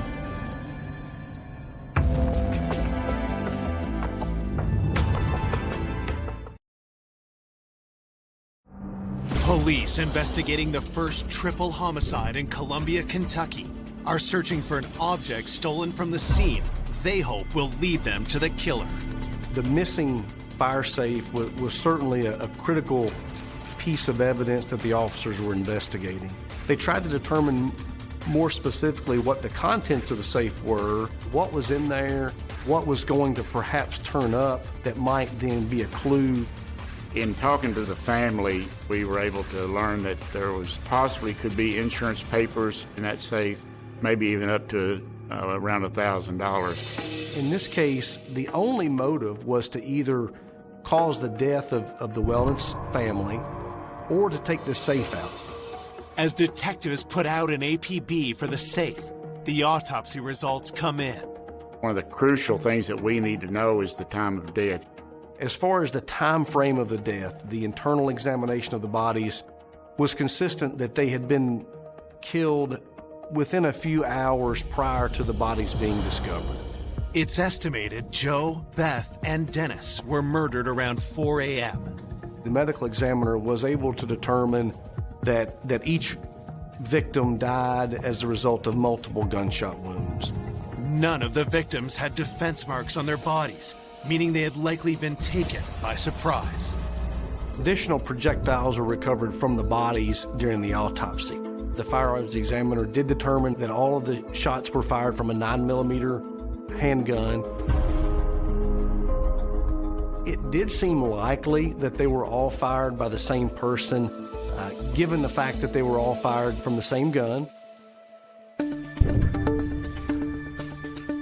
Obviously, from there, we're going to start doing multiple interviews to try to eliminate or show who has killed these 3 people, who could have that much of a grudge against them. During our investigation, we were able to learn that Joe had another son by the name of Eric. From my previous personal experience with Joe and Beth, I didn't know about Eric until after the murder. Joe had adopted him much the way that he did with Meg and Dennis, and then that marriage broke apart. It was a surprise to me to learn that there was another child involved that Joe had adopted at a young age. We started receiving information, documentation showing that Eric was actually still set to gain from the death of Joe. There was actually a will giving him so much money out of the estate to the tune of $250,000. Eric was somebody that we needed to talk to because that much money obviously would be a motive for somebody to do something like this. Police tracked the 19-year-old down at his home in Lexington. When Eric was interviewed, he was shocked that it occurred. They had issues within their relationship, him and Joe. It was a very distant relationship and then non-existent after a while. Eric also indicated that he felt like he was replaced by Dennis. They had completely become estranged after so long and had stopped any contact with each other. One of the things that we learned was that Eric did resent Joe. Part of that resentment was because of this estrangement. Had Eric settled a score and inherited a fortune by killing the family? When police question him about the will, they are taken aback by his response. When he learned that he was a beneficiary to this will, he was actually surprised that he was included in it, because of they've been estranged for that many years. But detectives can't just take Eric at his word. The motive is there, the possibility, so we needed to know whether he had any type of alibi that we could substantiate to make sure that he wasn't in Columbia that morning. We learned during our interview with Eric Wellness that he had worked that night, and then once he got off work, he went to a friend's house and slept at that friend's house. Eric says he was in Lexington the entire night, 2 hours away from Columbia. So we were able to talk to that friend and determine that he did not have the opportunity to commit this crime. We felt pretty certain that he was not a suspect at this point. We eliminated him and moved on. I was shocked, and it was an odd situation being questioned by the police officers. The fact that I was named in the will, if that was something that I had known, then that for sure gives me a motive. But there's no way in the world I could have ever done anything like that. Yes, I was angry as a child, you know, having your dad disappearing out of your life, you know, kind of in a snap of a finger. It was hard, and I was angry, but not that kind of anger where I wished anything bad. Detectives learned that Meg, the only other surviving member of the family, is also named in the will. Could she have anything to do with the murder? I really felt bad for Meg at that time because I knew Meg, but we had to get some answers. When we approached her about the will, she didn't know about it. She also wanted answers, you know. She loved them, Joe and Beth and Dennis. She was so bright and intelligent and loving. Police ask Meg about her relationship with her parents. She says it was good, but she raises one concern. Officers did learn that Beth and Meg had some disagreements over some of the people that she was now spending a lot of time with. One person in particular, Meg's boyfriend, Randy Appleton. Beth and Joe didn't want him around, so we needed to talk to Randy. Randy became a viable person of interest.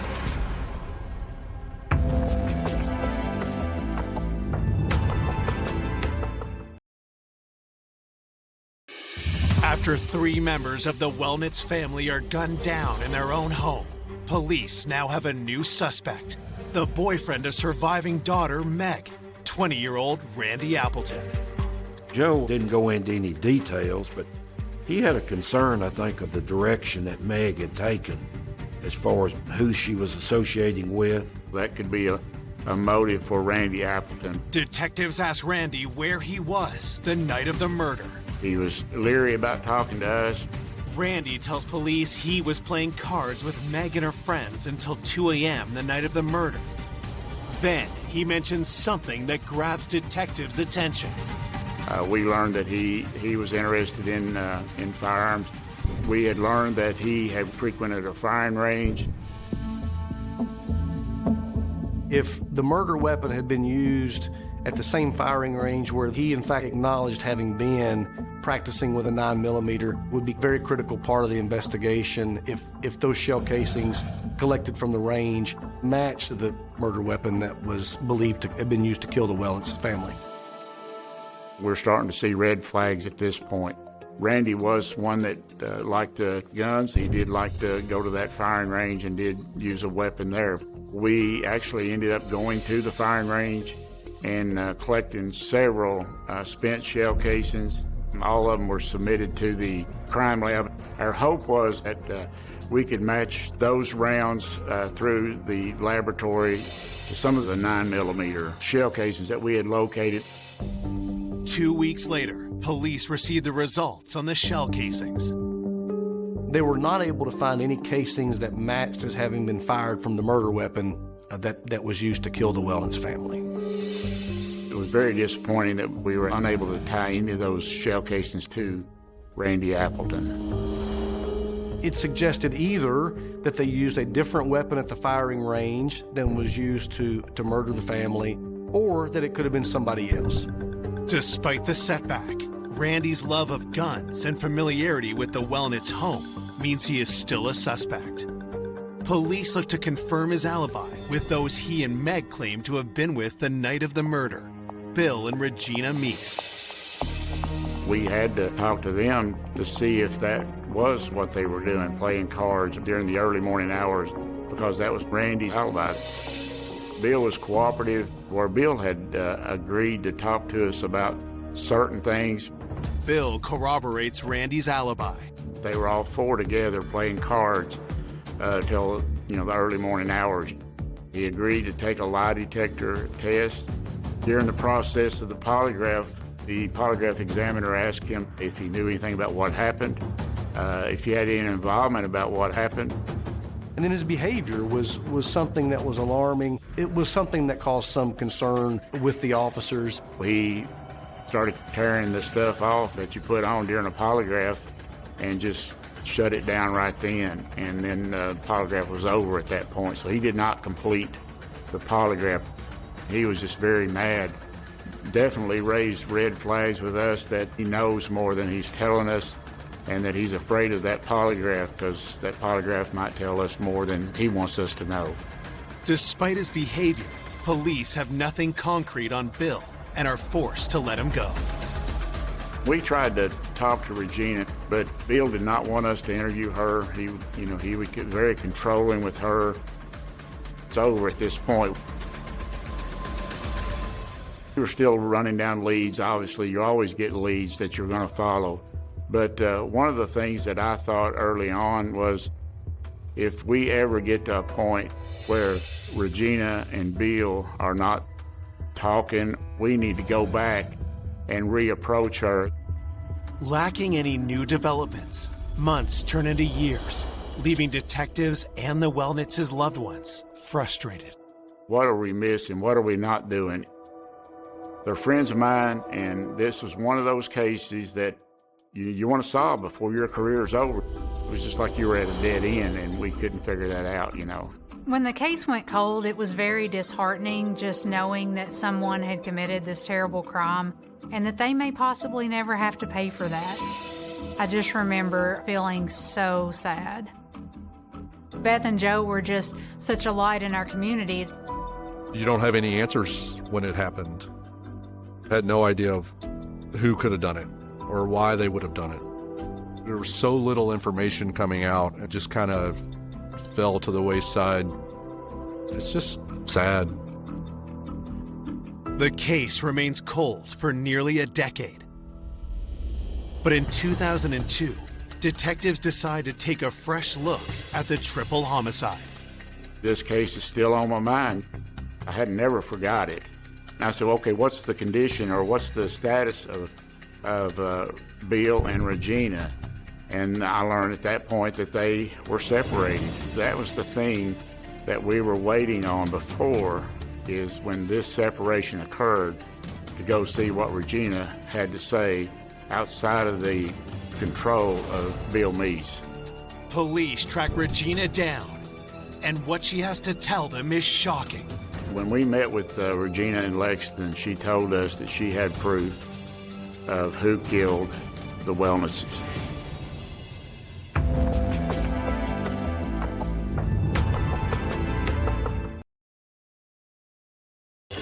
Nine years after the murder of Joe and Beth Wellnitz and their son Dennis, police finally have a break in the case.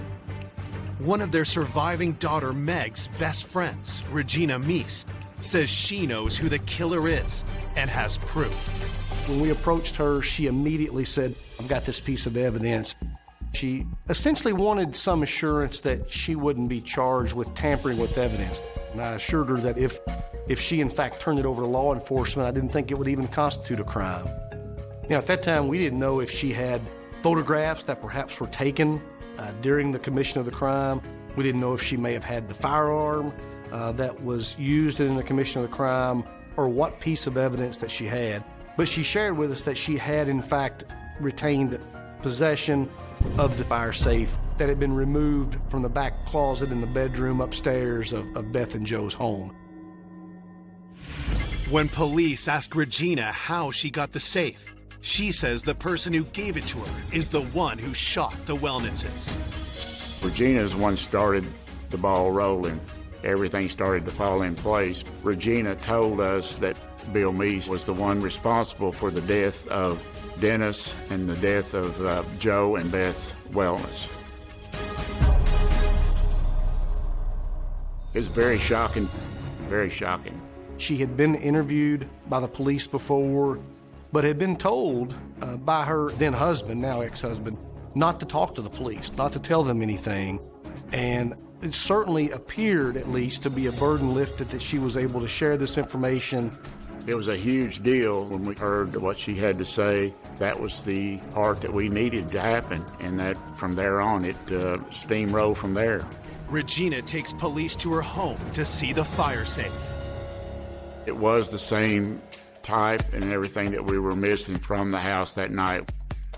It was the same measurements, that same dimensions that we had measured when we were in the Wellness house and discovered that the safe was missing. When we later compared the bottom impressions on that fire safe to the imprints taken from the closet, it was a perfect match, and in fact it was the fire safe that was stolen from the Wellness home. Nothing of significant value is found in the safe, but Regina delivers another explosive revelation to police. She tells them that Bill is planning to kill again. Interviewing Bill Meese's ex-wife, it came to the attention of the police that a mutual friend had had an encounter with Bill Meese where he had offered to kill her boyfriend. Bill had told her that he would commit this murder for her for $500. I mean, it was just incredible. It was disturbing. Was Bill some kind of twisted serial murderer? Police decide to move before he can strike once more. We initiated this investigation and contacted that lady that Bill had approached. She agreed to wear a recording device, speak with Bill Meese. He was provided a certain sum of money as a down payment, and the police then arrested him for offering to kill this mutual friend's boyfriend. With Bill in jail, police question him about the Wellness triple homicide. There was no statements made about the Wellness murder that he was willing to make at that time. When we interviewed him there, I mean, we did not get a confession from him. He denied it at that point. Even though we knew that we were on the right track, it still takes evidence to put this together. As detectives work on building their case with Bill still in custody, news spreads quickly about his arrest and possible involvement in the shooting of Joe, Beth, and Dennis. When I first heard about Bill being a suspect, it sent shivers up my spine because I immediately am flooded with the memories of being in junior high with Bill and having very, very strange interactions with him. I was 13, 14 years old. He at one point stabbed me in the leg with a pencil. He had been open about talking about murder and proceeded to threaten me that if I said anything about it, that he'd kill me and my family. I hadn't seen my dad in years when I went to school with Bill. I don't know how they knew each other. One question remains for police. If Bill murdered the Wellnitses, what was his motive? Detectives learn another piece of shocking information when Regina tells them Bill might have pulled the trigger, but someone else masterminded the killings. She did share with us that Meg had been involved in the planning of this murder and that she had wanted it done. Certainly that was shocking to everybody. She said that Meg had ridden with Bill Meese from Lexington down to Columbia late night, early morning when these murders occurred. Meg was a big part of the planning and execution of the plan at her parents' house. What we also learned is that they had been planning this 3 months prior to the murders before they did it. We believed at this time that Meg and Bill Meese were the ones responsible for the murders. We had ruled out Regina and Randy Appleton at this time. It was a bombshell for us to learn that information. I couldn't believe it. Totally unexpected.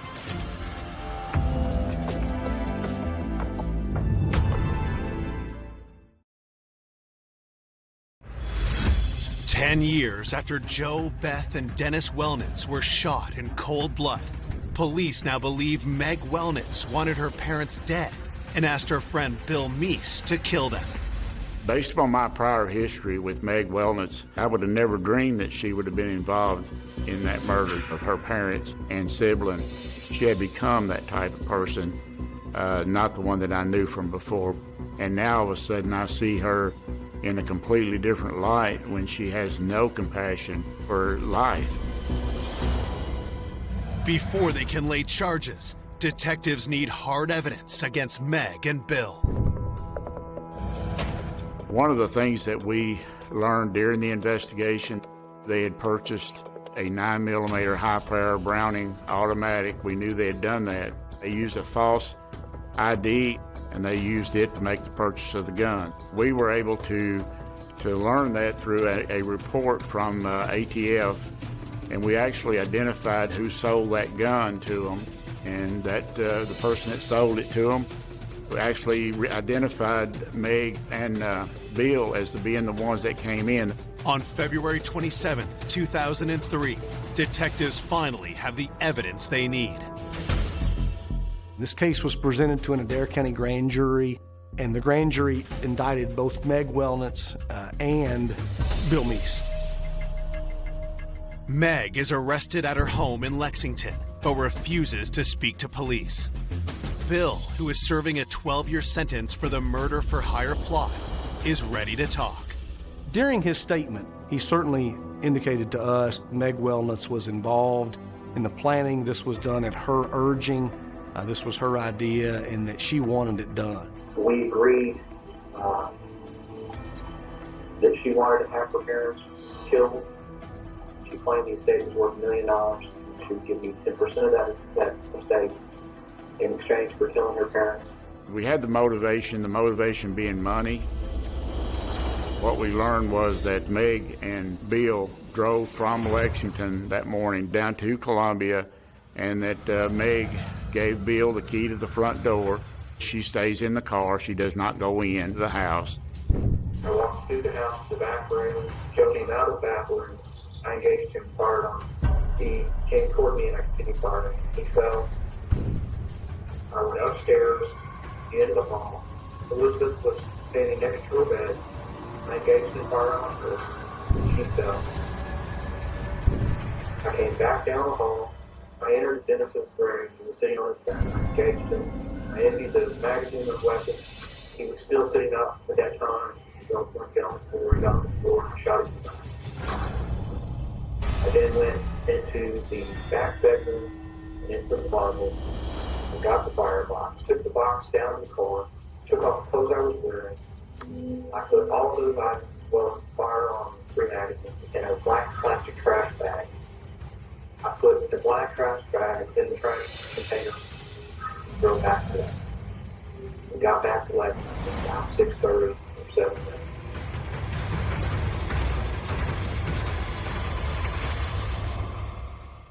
It truly was a chilling account of just how cold-hearted he was, not only in doing it, but in talking about it. Police confront Meg with Bill's confession. She agreed to then give a statement. When we met with Meg, my observation and my perception of her demeanor and her statements to us certainly was not one of any remorse. It was a matter-of-fact description of what she had done some years prior in having her family killed.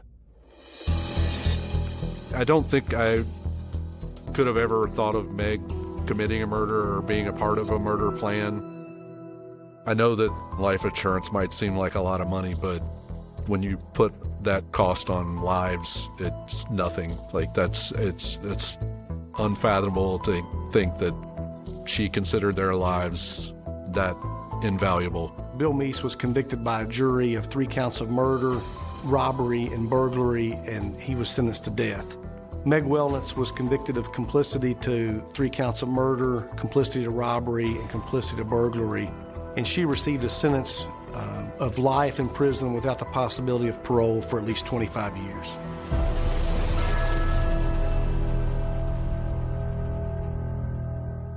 It's very disturbing to know that this little sweet girl that I remember has been the one that actually played such a big role in this murder. Meg orchestrated one of the most horrendous crimes that you could imagine, killing your mom and dad and also your brother. I do not think that Meg receiving 25 years was a just sentence. I think she was as guilty as Bill Meese, and I think she should have been given the same type of sentence as Bill Meese, death. For their daughter to have been the killer was about the most unexpected thing. It was such a shock to try to wrap your head around how could a daughter carry out or be the mastermind. It does not get any more heartless than that, and it does not get any more sickening than that. She didn't deserve to ever be free again. In 2014, having served 8 years of her life sentence, Meg is found dead in her cell of an apparent suicide. I certainly could never have imagined that things would have turned out this way. I just feel sad that Joe wasn't able to live out his life the way that he deserved to and continue to give back to the community that he was a part of, and be a father to Dennis and to Meg even. I wish that I'd gotten to spend more time with him. It's just hard to understand sometimes why things happen and why they had to lose their lives in that way when they had so much ahead of them. It was a very tragic ending. The community lost a cherished family. I mean, we miss them as friends. We miss them as part of the community. They were just fine folks.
Yeah.